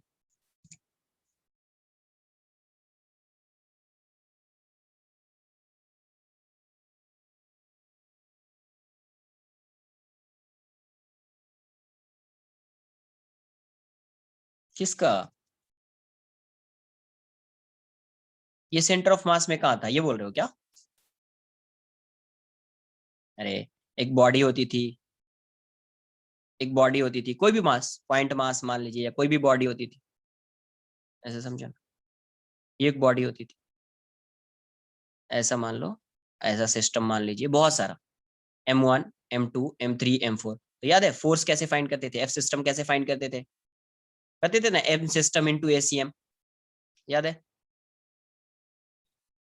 एम सिस्टम इंटू एसीएम होता था या नहीं होता था? नोट करो, इतना आगे बताता हूँ। ये तुमको सर्कल दिख रहा है, इसी मतलब ये स्फीयर टाइप का दिख रहा है, इसीलिए लग रहा है कि सर ये कहाँ पढ़ा दिया आपने।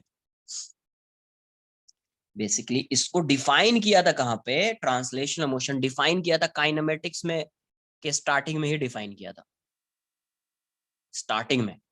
हाँ बट ये सब जो सिस्टम ऑफ मोशन के, सिस्टम ऑफ पार्टिकल्स के बारे में जो मोशन होता था, फोर्स, मोमेंटम, काइनेटिक एनर्जी, ये सब कहाँ पे पढ़े थे अपन? तो ये सब डिस्कस किया कहाँ पे? तो सिस्टम ऑफ पार्टिकल्स के बारे में कहाँ पे डिस्कस किया? तो ये डिस्कस किया सेंटर ऑफ मास में। इसमें डिस्कस किया सेंटर ऑफ मास में।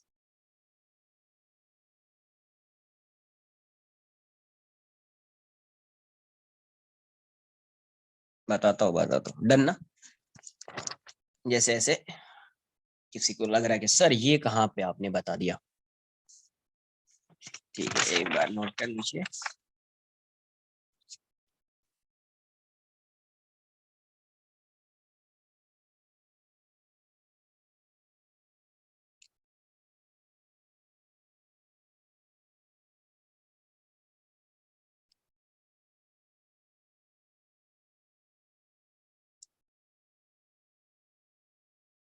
डन।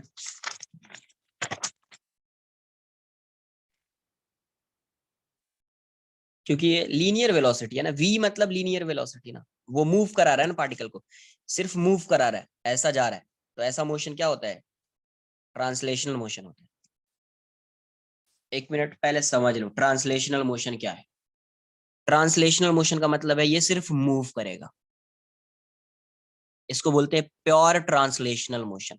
रोटेशनल मोशन का मतलब है एक जगह पे सिर्फ रोटेट करता रहेगा, जैसे फैन है, ट्रांसलेशनल मोशन कर रहा है, एक ही जगह पे क्या कर रहा है, रोटेट कर रहा है, एक ही एक्सिस के अबाउट रोटेट कर रहा है। ये एक्सिस जो है इसका फिक्स्ड एक्सिस है, इसी के अबाउट ये रोटेट कर रहा है, जैसे ये यहाँ पे है, ये फिक्स्ड एक्सिस है, इसी के अबाउट ये रोटेट कर रहा है। तो वैसे मोशन को क्या बोलेंगे, प्योर रोटेशनल मोशन। और एक मोशन आएगा, जैसे देखो ये रोटेट भी कर रहा है और आगे भी जा रहा है, मतलब ऐसे रोटेट भी कर रहा है और आगे रोटेट करते हुए आगे जा रहा है, तो मूव भी कर रहा है, डिस्प्लेस भी हो रहा है आगे, और रोटेट भी कर रहा है, तो वैसे मोशन को बोलते हैं combined translational and rotational motion. ये ऐसा है, ये आगे जाएगा सिर्फ, इसको क्या बोलेंगे, प्योर ट्रांसलेशनल। हाँ, सर्कुलर मोशन और रोटेशनल मोशन में क्या है, सर्कुलर मोशन जो होता था, नॉर्मली सर्कुलर मोशन एक सिंगल पार्टिकल के लिए पढ़ते हैं नॉर्मली। रोटेशनल मोशन क्या होता है, सिस्टम ऑफ पार्टिकल्स होगा। तो ऐसा नहीं कि अगर एक पार्टिकल जा रहा है तो उसको रोटेशन नहीं बोल सकते, बोल सकते हैं, वही सब चीज आएगा यहाँ पे, ठीक है। बट नॉर्मली क्या होता है कि रोटेशनल मोशन मतलब सिस्टम ऑफ पार्टिकल्स, ऐसे समझ लो। ये यहाँ पे है। अब ये बताओ ट्रांसलेशनल मोशन है, ये जा रहा है, ऐसा जाएगा, ऐसा जाएगा, सिर्फ आगे जाएगा। अब ये बताओ अगर ये हर पॉइंट की वेलोसिटी, एक पॉइंट यहाँ पे कंसिडर कर लीजिए, यहाँ पे कंसिडर कर लीजिए, यहाँ पे, यहाँ पे, यहाँ पे, यहाँ पे, यहाँ पे, यहाँ पे, कहीं पे भी कंसिडर कर लीजिए, क्या टी टाइम में हर पार्टिकल का डिस्प्लेसमेंट सेम होगा क्या? कोई भी टाइम इंटरवल लो, हर पार्टिकल का डिस्प्लेसमेंट क्या होगा, सेम होगा। तो ऐसे मोशन को क्या बोलते हैं, ट्रांसलेशनल मोशन। ऐसे मोशन क्या बोलेंगे, ट्रांसलेशनल मोशन। अगर यही अपने एक्सिस पे रोटेट कर रहा होता, यहीं पे आगे नहीं जा रहा है, यहीं पे रोटेट कर रहा है ये, मतलब यहाँ पे एक एक्सिस होगा, यहाँ पे एक एक्सिस होगा, यहाँ पे, और इसी के अबाउट ये क्या कर रहा है, मान लीजिए ये एक एक्सिस है, इसी के अबाउट रोटेट कर रहा है, यहाँ यहीं पे, ये एक्सिस फिक्स्ड है, आगे नहीं जा रहा है, रोटेट कर रहा है, तो ऐसे को इस मोशन क्या बोलेंगे, प्योर रोटेशनल मोशन। अब ये क्या कर रहा है, मान लीजिए रोटेट करता हुआ आगे जा रहा है, रोटेट करता हुआ आगे जा रहा है ना, इससे ज्यादा बेटर समझ में आएगा। ये रोटेट करते हुए आगे जा रहा है, रोटेट भी कर रहा है और आगे भी जा रहा है। तो यहाँ पे आगे भी जा रहा है मतलब ट्रांसलेशनल मोशन भी है, रोटेट भी कर रहा है मतलब रोटेशनल मोशन भी है। तो वैसे मोशन को बोलते हैं combined translational and rotational motion. अभी ये समझो कि सिस्टम ऑफ पार्टिकल्स में कहां पे पढ़ा। मान लेते हैं इसका सेंटर ऑफ मास यहाँ पे है और सेंटर ऑफ मास की वेलोसिटी v नॉट है। सेंटर ऑफ मास की वेलोसिटी क्या है, v नॉट। इसका सेंटर ऑफ मास यहाँ पे है और ये जो vcm की वैल्यू v नॉट है। क्या ये बताओ, क्या बताया है कि अगर ये रिजिड बॉडी है तो हर पॉइंट की वेलोसिटी लीनियर वेलोसिटी से होगी। ये पॉइंट कितने से जाएगा, v नॉट से। ये पॉइंट कितने से जाएगा, v नॉट से। ये पॉइंट कितने से जाएगा, v नॉट से। ये पॉइंट कितने से जाएगा, v नॉट से। कोई भी पॉइंट लो, ये पॉइंट कितने से जाएगा, v नॉट से। तो अब बहुत सारे पॉइंट्स आ गए, सबका मास मान लेता हूं m1 m2 m3 m4 mn। इस पूरे का मास m सिस्टम का मास, इस पूरे बॉडी का मास m है। तो अगर आपको मोमेंटम फाइंड करना है, लेट्स से momentum of this system, momentum find करना है, लीनियर मोमेंटम, लीनियर मोमेंटम लिखो। लीनियर मोमेंटम फाइंड करना है p, linear momentum of this system p। तो आप क्या लिखोगे, इसको लिखोगे ना यार, p system m m1 v1 plus m2 v2, याद है। सिस्टम का जितने भी पार्टिकल्स होंगे उसका लिख लेंगे अपन vn। अब देखो क्या हर पार्टिकल की वेलोसिटी सेम है क्या, v not v not v not. तो m1 v not, m2 v not, mn v not. तो यहां से m1 plus m2 plus mn v not. Basically v not क्या है, vcm है। तो यहां से क्या आ गया, ये m सिस्टम हो गया और ये vcm आ गया। पढ़ा था ये,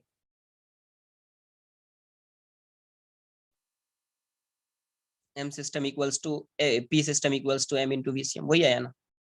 एक्सेलरेशन देख लो, लीनियर की बात कर रहे हैं अपन। ये वेलोसिटी जैसे एक पार्टिकल है, इसकी ये वेलोसिटी, तो इस वेलोसिटी को क्या बोलते हैं, लीनियर वेलोसिटी। ये सब तो डिस्कस किया है यार, लीनियर वेलोसिटी।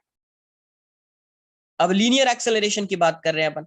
मान लो कि ये सेंटर ऑफ मास है और ये इस डायरेक्शन में ACM कितने से जा रहा है, a नॉट से जा रहा है। तो हर पॉइंट का एक्सेलरेशन a नॉट, इस पॉइंट का एक्सेलरेशन a नॉट, इस पॉइंट का acceleration a not, her point का लीनियर एक्सेलरेशन डायरेक्शन सेम होगा, a नॉट a नॉट।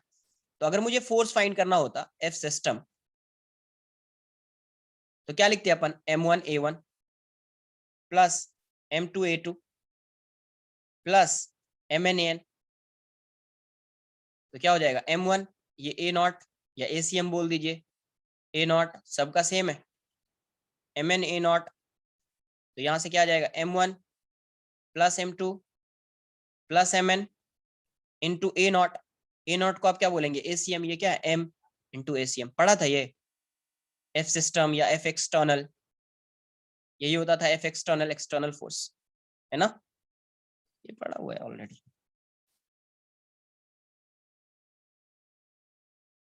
हाँ वहां पे अलग होता था, वहां पे हर पार्टिकल की वेलोसिटी अलग होती थी, क्योंकि ऐसा एक रिजिड बॉडी कंसिडर नहीं करके वहां पे क्या करते थे अपन, वहां पे क्या कंसिडर करते थे, बहुत सारा पार्टिकल v1 से जा रहा है, मास m1 साइड में बता रहा हूँ, मास m1 था, ये पार्टिकल है मास m2 वेलोसिटी v2, मास m3 वेलोसिटी v3।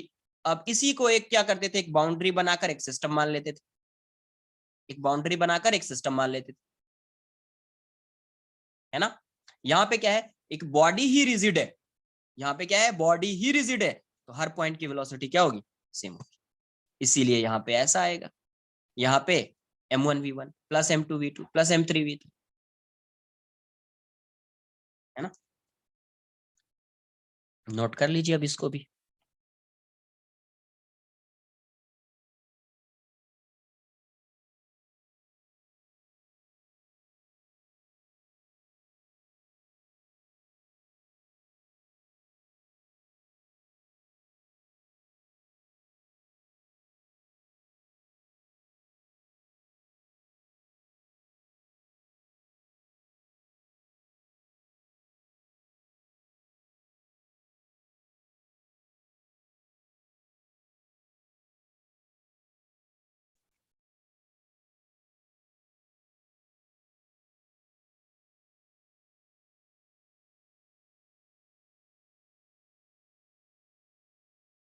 इसको नोट मत करना यार।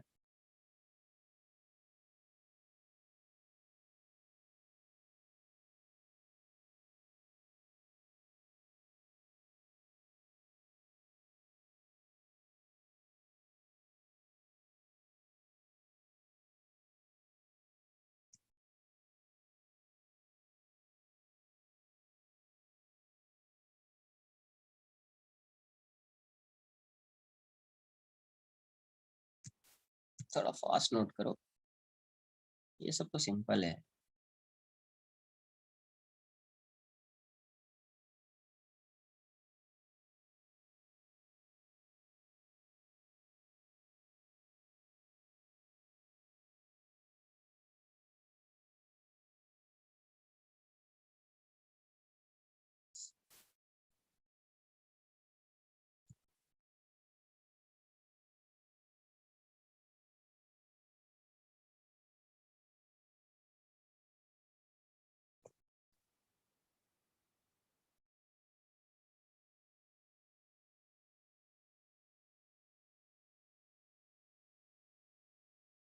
नोट कर लीजिए।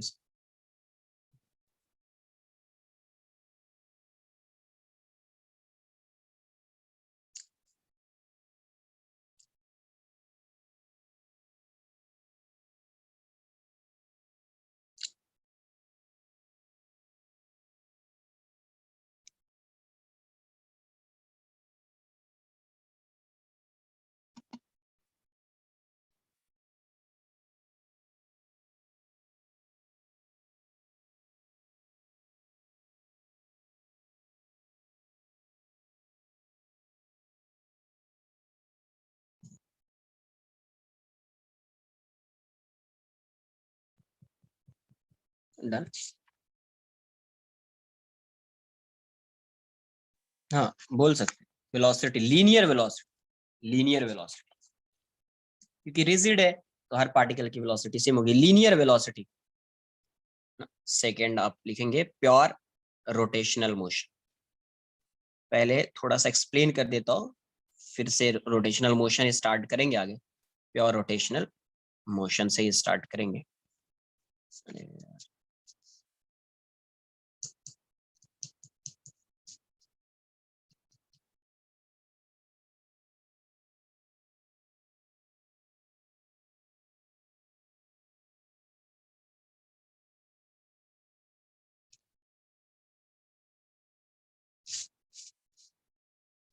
स्क्रीनशॉट ले लो यार फिर।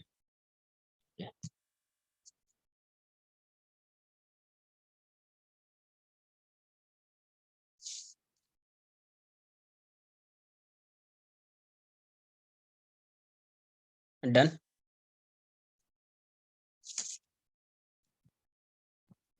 प्योर रोटेशनल मोशन, तो प्योर रोटेशनल मोशन में क्या है, मान लो एक सिस्टम बना लिया ऐसा, और ये जो है, ये पूरा सिस्टम जो है ये इस एक्सिस के अबाउट रोटेट कर रहा है। ये एक्सिस यहीं पे, जैसे ऐसा मान रहे थे अपन, ये पूरा सिस्टम है, तो यहाँ पे एक एक्सिस है, इसी के अबाउट ये रोटेट कर रहा है ऐसा। तो इसको बोलते हैं अपन, ये क्या है, एक्सिस ऑफ रोटेशन। बहुत इंपॉर्टेंट है ये होगा AOR, एक्सिस ऑफ रोटेशन। इसके अबाउट ये रोटेट कर रहा है, सपोज ओमेगा से रोटेट कर रहा है, तो बहुत सारे पार्टिकल्स आप कंसिडर कर सकते हैं। मान लीजिए यहाँ पे एक पार्टिकल लिया जिसका मास m1 है, और यहाँ से इसका डिस्टेंस r1 है, तो ये ऐसा सर्कुलर पाथ में मूव कर रहा होगा। एक पार्टिकल यहाँ पे कंसिडर कर लिया जिसका मास m2 है, इसका रेडियस r2 है, तो ये इस वाले सर्कल में रोटेट कर रहा होगा।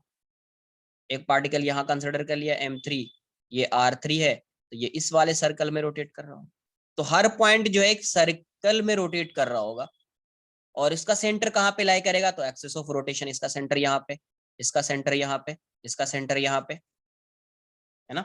जैसे यहाँ पे है, यहाँ से आप रोटेट करा दो, तो हर सर्कल का, जैसे ये पॉइंट है, ये पॉइंट ऐसा सर्कुलर पाथ में जा रहा है, ये पॉइंट ऐसा सर्कुलर पाथ में जा रहा है, इसका सर्कल यहाँ पे, ये वाला पॉइंट होगा ऐसा सर्कल में जाएगा, इसका सेंटर यहाँ पे। तो हर पॉइंट, जितना भी पार्टिकल होगा, हर का सर्कल इसके एक्सिस ऑफ रोटेशन पे लाई कर रहा होगा।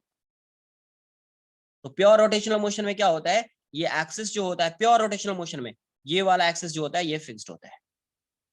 ये क्या होता है, फिक्स्ड होता है, ये आगे मूव नहीं करेगा, ये आगे मूव नहीं करेगा। तो ये फिक्स्ड है, तो ये पूरा बॉडी ये भी आगे मूव नहीं करेगा, ये रोटेट करता रहेगा, सिर्फ ये क्या करता रहेगा, रोटेट करता रहेगा, है ना। तो आप क्या बोल सकते हैं, in pure rotational motion, in pure rotational motion every point,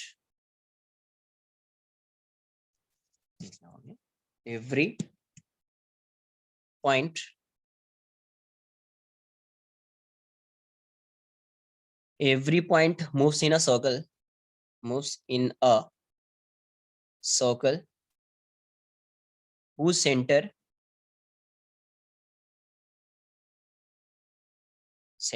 lies on the axis of, यहां पे ब्रैकेट में लिख देना एक्सेप्ट ऑन AOR,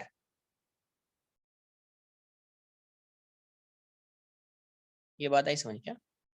जो पार्टिकल्स तो बहुत सारे हैं, बट जो पार्टिकल इसी पे लाई करेगा वो तो सर्कल में रोटेट नहीं करेगा ना यार, जैसे ये पार्टिकल है, ये सब particles except the particles which are on AOR, तो इसीलिए यहाँ पे लिख दिया whose center lies on the axis of rotation, axis of rotation, and every point moves through the same angle, ये पहले भी बताया है, through the same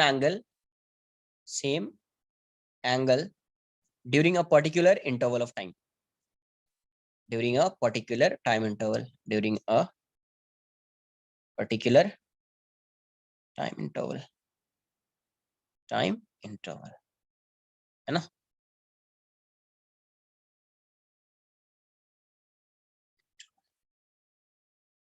और हर पॉइंट की एंगुलर वेलोसिटी क्या होगी, सेम। अगर मुझे ऐसे ही काइनेटिक एनर्जी सपोज फाइंड करना होता, स्टार लगा के लिखना, अगर मुझे काइनेटिक एनर्जी फाइंड करना होता, मैं कुछ रिलेट करना चाह रहा हूँ, इसलिए मैं यहाँ पे काइनेटिक एनर्जी को डिस्कस कर रहा हूँ। अगर मुझे काइनेटिक एनर्जी रोटेशनल मोशन में फाइंड करना होता कि काइनेटिक एनर्जी क्या होगी, काइनेटिक एनर्जी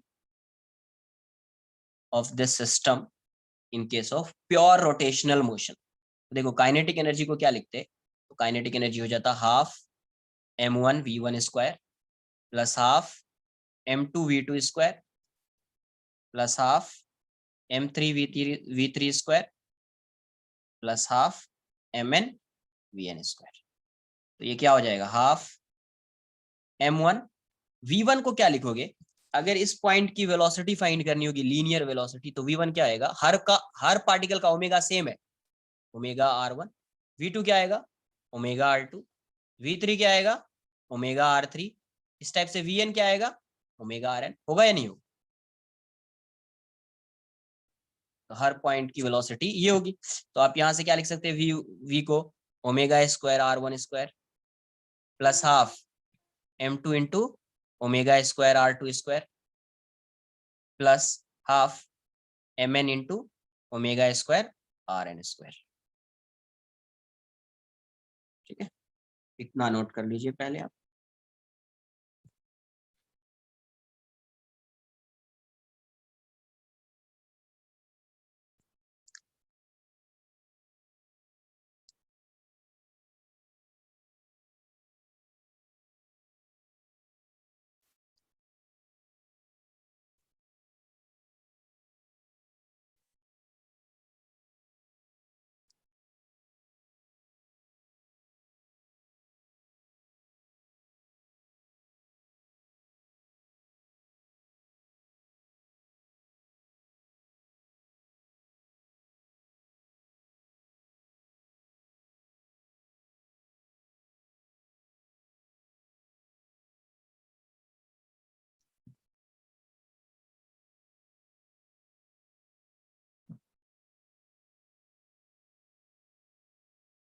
AOR काफी हो सकता है, वो डिपेंड कर रहा है किसके वोट फाइंड कर रहे हैं।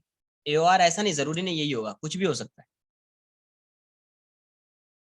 देखो अभी ये ये था एक्सिस ऑफ रोटेशन, इसके बॉडी ऐसा ऐसा रोटेट कर रहा है, ऐसा भी हो सकता है ना यार, ये एक्सिस ऑफ रोटेशन है, इसके बॉडी ऐसा ऐसा रोटेट कर रहा है, ऐसा ऐसा रोटेट कर रहा है, इसके बॉडी ऐसा ऐसा रोटेट कर रहा है, कुछ भी हो सकता है axis of rotation, infinite axis of rotation हो सकता है।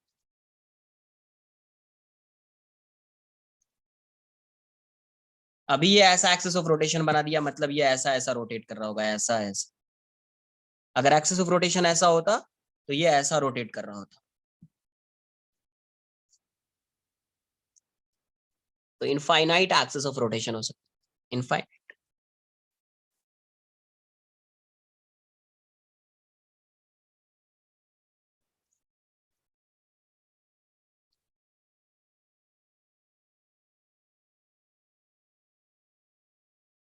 M1 एंड M2 कहां से क्या फाइंड किया? M1 M2 तो हमेशा सिस्टम के रेस्पेक्ट में ही होगा ना, सिर्फ R1 चेंज होगा, R1 R2 चेंज होता रहेगा, वो डिपेंड करेगा एक्सिस ऑफ रोटेशन, मास तो वही रहेगा ना। M1 थोड़ी मास चेंज थोड़ी होता है, किसी के रेस्पेक्ट में फाइंड करें मास चेंज होने वाला नहीं है ना, तो मास तो वही रहेगा। हाँ, R1 R2 R3 ये सब चेंज होता रहेगा, ये चेंज होगा तो ओमेगा वेलोसिटी चेंज होगी, वेलोसिटी चेंज होगी तो काइनेटिक एनर्जी चेंज हो जाएगी। वो क्यों चेंज होगा आगे बताता हूँ। R1 को डायरेक्ट रिलेट कर देंगे अपन, R को डिस्टेंस को, है ना।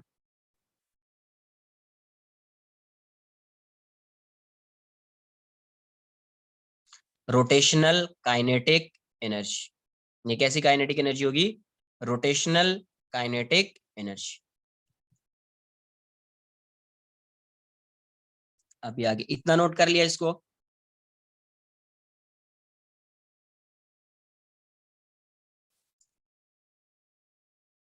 नोट कर लो।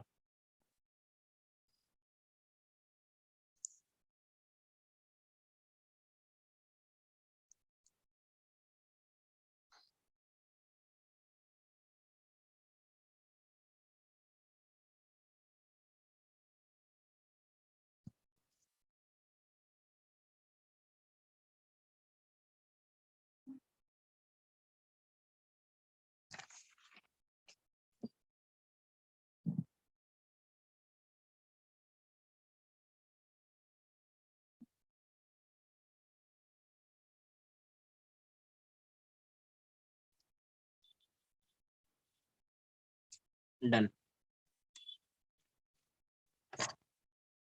तो यहां से काइनेटिक एनर्जी कितनी आ रही है? तो kinetic energy half M1 R1 square plus M2 R2 square plus Mn Rn square into omega square, omega भी कॉमन ले लिया। तो ये जो टर्म होता है ये सिस्टम ऑफ पार्टिकल्स के लिए, एक पार्टिकल के लिए तो नहीं है, ये किसके लिए? सिस्टम ऑफ पार्टिकल्स के लिए। तो ये जो टर्म होता है इसको बोलते हैं आई, ये पूरा जो टर्म है ये होता है moment of inertia, moment of inertia. और ये क्या होता है? आई। तो ये क्या हो जाएगा? Half I omega square. तो यहाँ से रोटेशन के केस में, प्योर रोटेशनल मोशन में क्या आता है? Kinetic energy half I omega square, ये है rotational kinetic energy, kinetic energy. Where I क्या है इसी को आगे डिस्कस करेंगे। Where I is moment of inertia, moment of inertia. Omega क्या है? About axis of rotation, about AOR. Omega क्या है? Angular velocity, angular velocity. इसी को डिस्कस करेंगे अपन आगे, मोमेंट ऑफ इनर्शिया अभी नहीं, बट थोड़ा सा कंबाइंड मोशन को डिफाइन करने के बाद। तो मैंने ये यहाँ पे क्यों बताया वो बता देता हूँ। इसका मतलब क्या हुआ? देखो, ये मोमेंट ऑफ इनर्शिया, इसका मतलब क्या है आगे डिस्कस करेंगे, बट फिर भी समझ लो। अगर एक सिंगल पार्टिकल होता जिसका मास m1 है, तो ये एक्सिस ऑफ रोटेशन है AOR है, तो मोमेंट ऑफ इनर्शिया अगर मुझे फाइंड करना होगा तो यहाँ से एक परपेंडिकुलर, ये R1 परपेंडिकुलर होता था, ऐसा सर्कुलर पाथ होता है तो ये R1 परपेंडिकुलर होगा। तो अगर एक पॉइंट मास है, ये कौन सा मास है? Point mass. तो इस पॉइंट मास के लिए मोमेंट ऑफ इनर्शिया को MI बोलते हैं, moment of inertia, moment of लिख देता हूं पहले, मोमेंट ऑफ इनर्शिया, इनर्शिया। तो कहीं पे सिर्फ MI लिख दिया मतलब मोमेंट ऑफ इनर्शिया, और इसको रिप्रेजेंट जब करेंगे तो सिर्फ आई से, moment of inertia of m1 about AOR, about AOR axis of rotation. तो आई की वैल्यू क्या हो जाएगी, m1 इंटू r1 स्क्वायर। अगर दूसरा होता तो इससे perpendicular distance m2 into r2 square, तो वैसा plus m3 into r3 square, वैसा आता जाएगा। वैसे इस वाले पार्ट को डिटेल में पढ़ेंगे अपन, मोमेंट ऑफ इनर्शिया को। ये क्यों बता रहा हूं वो समझो। देखो यहां से रोटेशन के केस में काइनेटिक एनर्जी कितनी आ गई, काइनेटिक एनर्जी आर लिख दो, रोटेशनल काइनेटिक एनर्जी ये कितना आ गया, हाफ आई ओमेगा स्क्वायर। अच्छा, ट्रांसलेशनल वाले केस में क्या आता था, ट्रांसलेशनल मोशन में काइनेटिक एनर्जी क्या होती है, in case of translational motion kinetic energy क्या होती है, अरे बताओ क्या होती है, half M V square, half M into V C M square, यही होता है, जिसको हाफ एम वी स्क्वायर बोलते हैं अपन, है ना। इसका मतलब क्या हुआ, इसकी मीनिंग क्या हो गई, कंपेयर करो, तुम रिलेट करो चीजों को। मतलब जो काम ट्रांसलेशनल मोशन में किसका है, मास का है, मतलब इनर्शिया का है, वही सेम वर्क यहां पे रोटेशनल मोशन में कौन करेगा, मोमेंट ऑफ इनर्शिया। जहां पे ट्रांसलेशनल मोशन में v आ रहा था, जहां पे ट्रांसलेशनल मोशन में v आएगा मतलब लीनियर वेलोसिटी आएगी, वही रोटेशनल मोशन में क्या आएगा, ओमेगा आएगा। इसका मतलब जहां पे ट्रांसलेशनल मोशन में एक्सेलरेशन आता था, यहां पे क्या आएगा, एल्फा आएगा। जहां पे ट्रांसलेशनल मोशन में, तो अब खुद से ऐसे देखो, यहां पे खुद से रिलेट करो, आगे वो सब कुछ डेराइव होगा, चीजें डेराइव होंगी, बट आप खुद से रिलेट करो। जो काम ट्रांसलेशनल मोशन में फोर्स का होता था, वही काम रोटेशनल मोशन में टॉर्क का होता है। Force is the cause of translational motion, torque is the cause of rotational motion. तो टॉर्क को क्या लिख सकते हो, आई एल्फा। जो काम जो काम रोटे ट्रांसलेशनल मोशन में लीनियर मोमेंटम का होता था, लीनियर मोमेंटम को पी लिखते थे, पी क्या होता था, एमवी। वही काम प्योर रोटेशनल मोशन में किसका होगा, एंगुलर मोमेंटम का। तो क्या लिखोगे तुम, हाँ एमवीआर होता है, वो ट्रांसलेशनल वाले केस में होता है, किसमें होता है, ट्रांसलेशनल। रोटेशनल की बात करेंगे तो आई ओमेगा, प्योर रोटेशनल में आई ओमेगा, ट्रांसलेशनल में जाओगे तो एमवीआर हो जाता, वो सब डिस्कस करेंगे। ये फॉर्मूला डिराइव भी करेंगे अपन, आई ओमेगा, आई एल्फा भी डिराइव करेंगे, बट रिलेट कैसे करेंगे, ये थोड़ी चीज क्लियर हो रही है क्या, नोट करो। एनालॉजी लिख देता हूँ इसका, पहले एक बार नोट कर।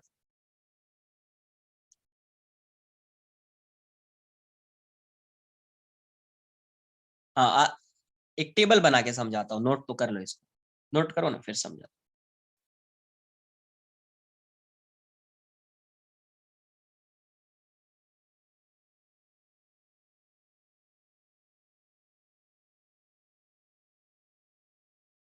इसीलिए इसको यहाँ पे डिराइव किया, इसी चीज को समझाने के लिए। क्या होगा, हाफ आई ओमेगा स्क्वायर।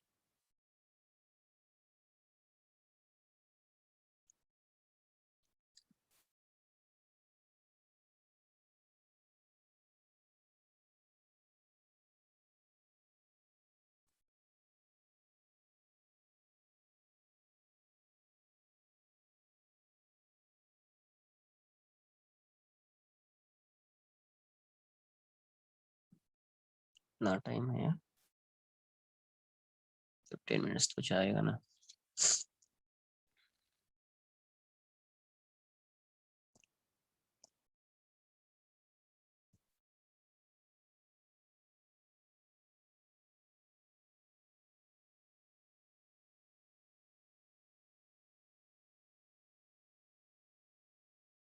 इसको नोट मत करना, इसको आगे मैं बताऊंगा, ठीक है। समझ में आ गई ये बात, तो आगे रिलेट करेंगे।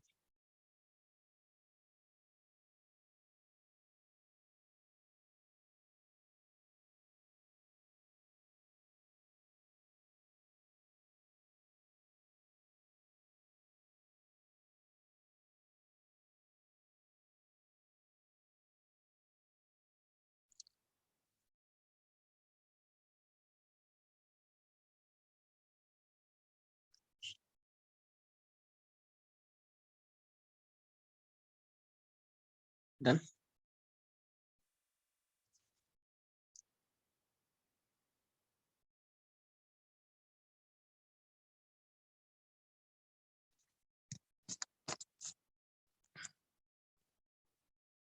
तुमको एक ही दिन में मान लो बहुत सारी चीजें आ जाएगी रोटेशन की, अगर तुमने रिलेट कर लिया इसको तो। Analogy between translational and rotational motion, note कर लो पहले, नोट कर लीजिए।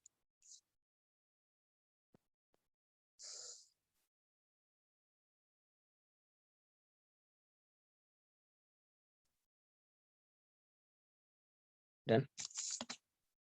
एनालॉजी बिटवीन, हाँ हाँ। तो अभी स्टार्ट भी कहाँ किया, अभी प्योर रोटेशनल मोशन स्टार्ट भी नहीं किया, बस यहाँ पे रिलेट कर देते हैं, फिर मोमेंट ऑफ इनर्शिया से बेसिकली ये चैप्टर स्टार्ट होता है। Analogy between translational and rotational motion, rotational motion, ये चैप्टर जो स्टार्ट होता है तो वो मोमेंट ऑफ इनर्शिया से स्टार्ट होता है। बट ये सब थोड़ा थोड़ा बेसिक्स है, उसको रिलेट कर लेते हैं अपन। ट्रांसलेशनल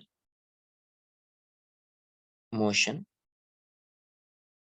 और इधर rotational motion, rotational motion.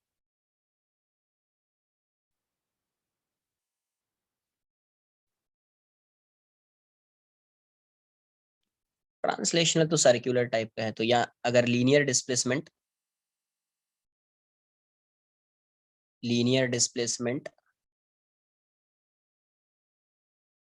S होता था, तो यहाँ पे एंगुलर डिस्प्लेसमेंट आएगा। एंगुलर डिस्प्लेसमेंट क्या आएगा, थीटा, है ना। Linear velocity, linear velocity v होती थी, तो यहाँ पे एंगुलर वेलोसिटी आएगी omega, omega. Linear acceleration, linear acceleration A, तो यहाँ पे एंगुलर एक्सेलरेशन, एक्सेलरेशन एल्फा। अच्छा, इक्वेशन ऑफ मोशन देखेंगे तो v equals to U plus A T, तो यहाँ पे भी इस काइनेमेटिक्स जो आएगा रोटेशनल मोशन का, काइनेमेटिक्स ऑफ रोटेशनल मोशन, तो वही ओमेगा इक्वल्स टू जो अपन ने पढ़ा हुआ है पहले भी ये सब, alpha T. V square equals to U square plus two A S, तो यहाँ पे क्या आता था, ओमेगा स्क्वायर, पढ़ा ना ये सब सर्कुलर मोशन में, two alpha theta. S equals to U T plus half A T square, तो यहाँ से क्या आ जाएगा, theta equals to omega not T plus half alpha T square. तो ये जो है, यहाँ से एक बार ऐसे लाइन ड्रॉ कर देता हूं मैं। ये सब क्या है, काइनेमेटिक्स ऑफ रोटेशनल मोशन। ये सब क्या है, kinematics of rotational motion basic. हाँ, अगर ये इंस्टेंटेनियस होगा, ये वाला इंस्टेंटेनियस होगा तो वेक्टर होगा। नॉर्मली इंस्टेंटेनियस की बात करेंगे तो वेक्टर ये होता है यहाँ पे, ठीक है। तो टेंशन मत लेना, यहाँ पे ऐसा लिख दो, ऐसा लिख दो, ऐसा लिख दो। इंस्टेंटेनियस की बात करेंगे अपन तो ऐसा लिखेंगे। अब देखो यहाँ से, यहाँ पे मास m, तो यहाँ पे इनर्शिया, मोमेंट ऑफ इनर्शिया, यहाँ पे बेसिकली ये इनर्शिया है, moment of inertia.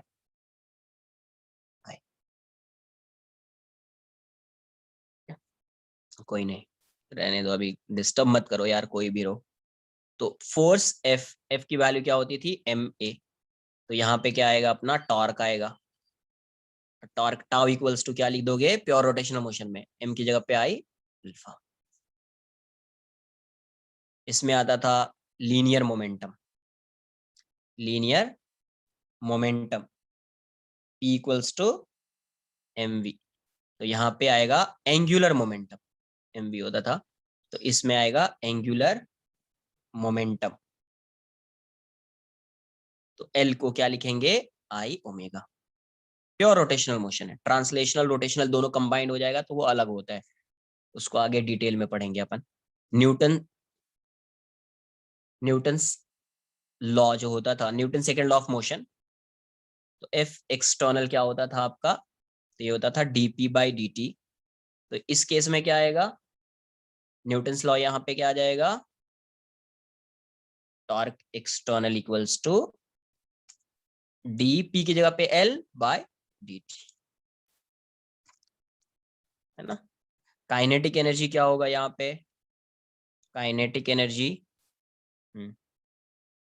Kinetic energy K E half M V square, तो यहाँ पे काइनेटिक एनर्जी कितना हो जाएगा, K is half I omega square. Work done कितना आ जाएगा, वॉकडन क्या होता था, तो W equals to integration of F dot D S, तो यहाँ से वॉकडन क्या आ जाएगा, work done is tau D theta, है ना। अच्छा, पावर क्या होता था यहाँ पे, इंस्टेंटेनियस पावर की बात करेंगे तो P equals to F dot V, instantaneous power, INS instantaneous power, F dot V, तो यहाँ पे इंस्टेंटेनियस पावर क्या हो जाएगा, P equals to tau dot omega.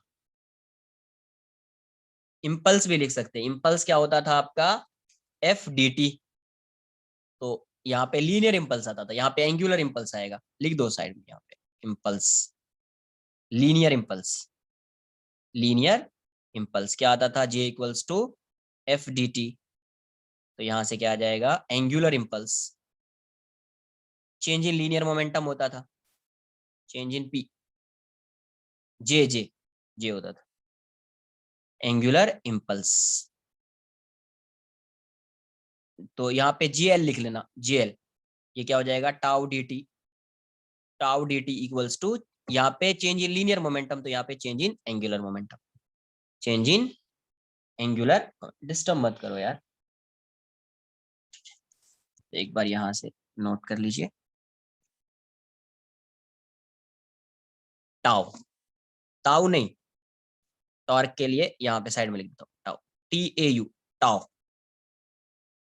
Tau, TAU, इसको ऐसे लिखते हैं, ये ऐसा है, ऐसा, टी लिखते हो थोड़ा सा ऐसा कर दो, टाउ,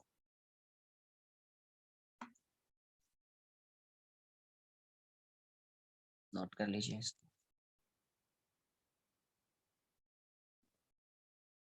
तो ये काइनामेटिक्स जो है इसका, ये सब ऑलरेडी डिस्कस किया हुआ है, omega equals to omega not plus alpha T, ये सब इस पे क्वेश्चंस भी बहुत सारा किया सर्कुलर मोशन में।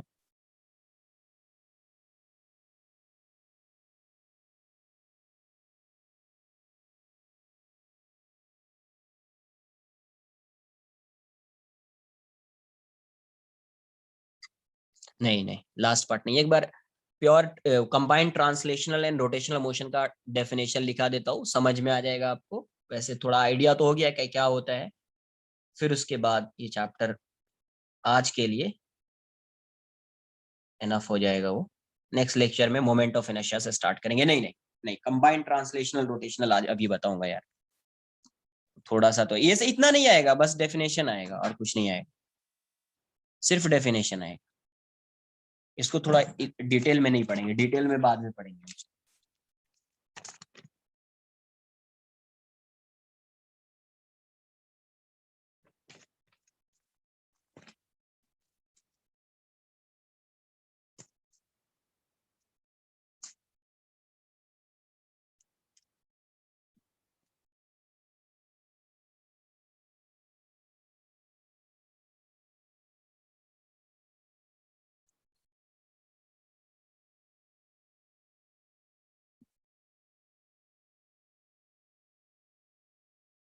नहीं नहीं, क्या अभी देखो यहाँ से, एंगुलर इंपल्स क्या होता है, लीनियर इंपल्स होता है, J equals to F D T, बताया है, integration of F D T है ये क्या है, integration of F D T equals to change in linear momentum होता था, तो एंगुलर इंपल्स आ जाएगा JL, इसको JL क्या हो जाएगा, integration of tau D T, F की जगह पे टाउ आ जाएगा, टाउ डी, या इसी ये क्या हो जाएगा, डेल्टा एल हो जाएगा, ये चेंज इन लीनियर मोमेंटम होता था, तो ये चेंज इन एंगुलर मोमेंटम आ जाएगा, रिलेट कर लो खुद से।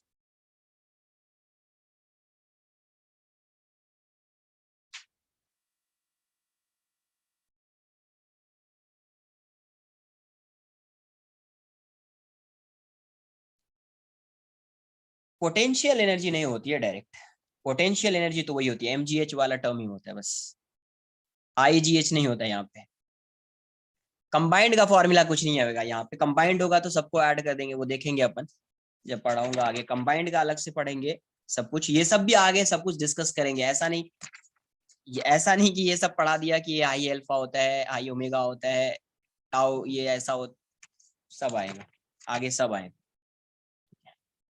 बट रिलेट करने के लिए आ गया तो समझ में आ जाएगा आपको। नेक्स्ट क्या है, combined translational and rotational motion, या कंबाइंड मोशन भी लिखा रहेगा कहीं पे तो चलेगा, rotational motion.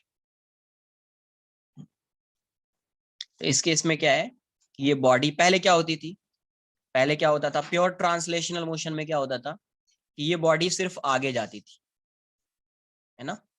Pure translational motion में क्या होता था, ये बॉडी सिर्फ आगे जाती थी। प्योर रोटेशनल मोशन में क्या होता था, ये बॉडी सिर्फ रोटेट कर रही होती थी। इस केस में क्या होगा, ये बॉडी आगे भी जाएगी और रोटेट भी करेगी, मतलब पहले ऐसा सिर्फ आगे जाता था। सेकेंड वाले केस में प्योर रोटेशनल में एक ही जगह पे रोटेट कर रहा है, एक ही जगह पे सिर्फ ऐसा रोटेट कर रहा है, एक ही जगह पे ऐसा रोटेट कर रहा है, या तो सिर्फ आगे जा रहा है ऐसा, इसको बोलेंगे प्योर ट्रांसलेशनल। एक ही जगह पे रोटेट कर रहा है, प्योर रोटेशनल। अब ये रोटेट करते हुए आगे जा रहा है, मतलब ऐसा जा रहा है, रोटेट भी कर रहा है और आगे भी जा रहा है। जैसे इसकी वजह से ये आगे जाएगा और इसकी वजह से ये रोटेट कर रहा है, तो ऐसे मोशन को बोलेंगे combined translational and rotational motion. Basically क्या है, इसमें जो ये एक्सिस है ये आगे मूव कर रहा है, ये एक्सिस जो है ये आगे मूव कर रहा है। ये क्या है, तो ये आगे v से जा रहा है प्लस आगे फिर से ऐसा ड्रॉ कर लेना, ओमेगा से रोटेट कर रहा है। तो ये दोनों का कॉम्बिनेशन है, ये प्योर ट्रांसलेशनल मोशन है, ट्रांसलेशनल मोशन है। और ये वाला जो टर्म है ऐसा सर्कल, सर्कल तो नहीं है यहाँ पे, स्फीयर टाइप का ऐसा बना लेना, ये pure rotational, pure rotational motion, rotational motion. और ये क्या है, कंबाइंड मोशन है, कंबाइंड मोशन है। तो इस केस में क्या हो रहा है, ये जो एक्सिस है वो भी आगे जा रहा है। लिखेंगे a body is said to be in combined motion if all points on the body rotate about an axis of rotation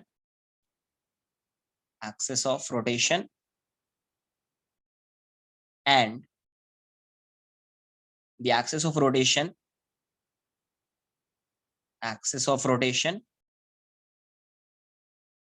moves with respect to ground, move करता है वो, है ना, with respect to ground।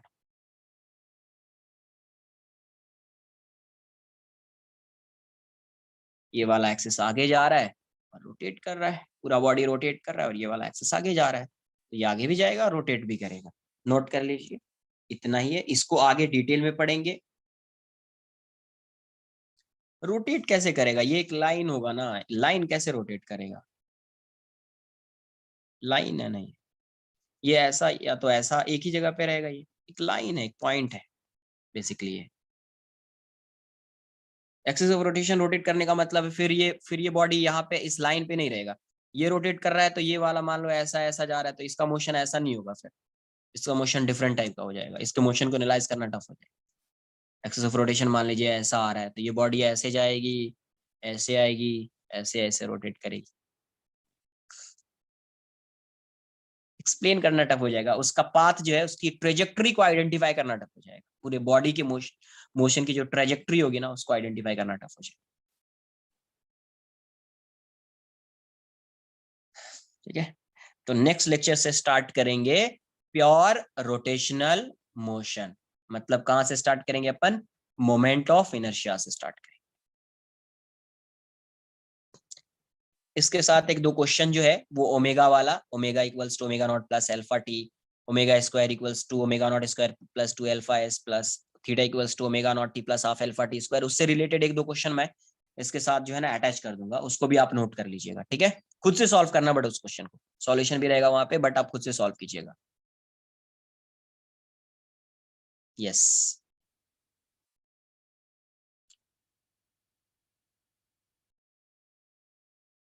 हाँ send कर दूंगा यार, send send कर दूंगा, ठीक है।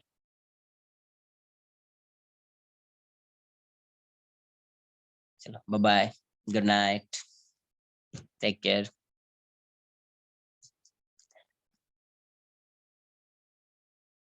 बोलिए बोलिए बोलिए, क्या डाउट है, कुछ भी डाउट है बोलो ना।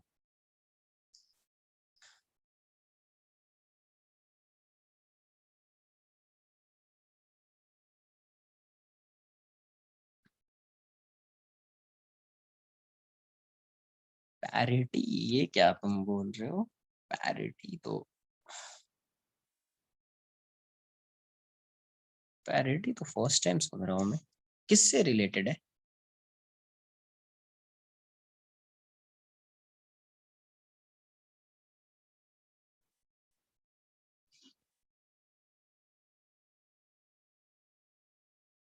पैरिटी क्या है?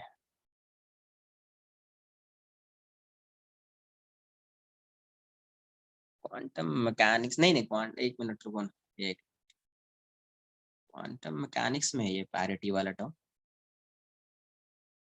एक मिनट, तो मैं रिलेट कर दूंगा फिर, थोड़ा सा भी मुझे ये मिलेगा, मैं रिलेट कर दूंगा, एक मिनट।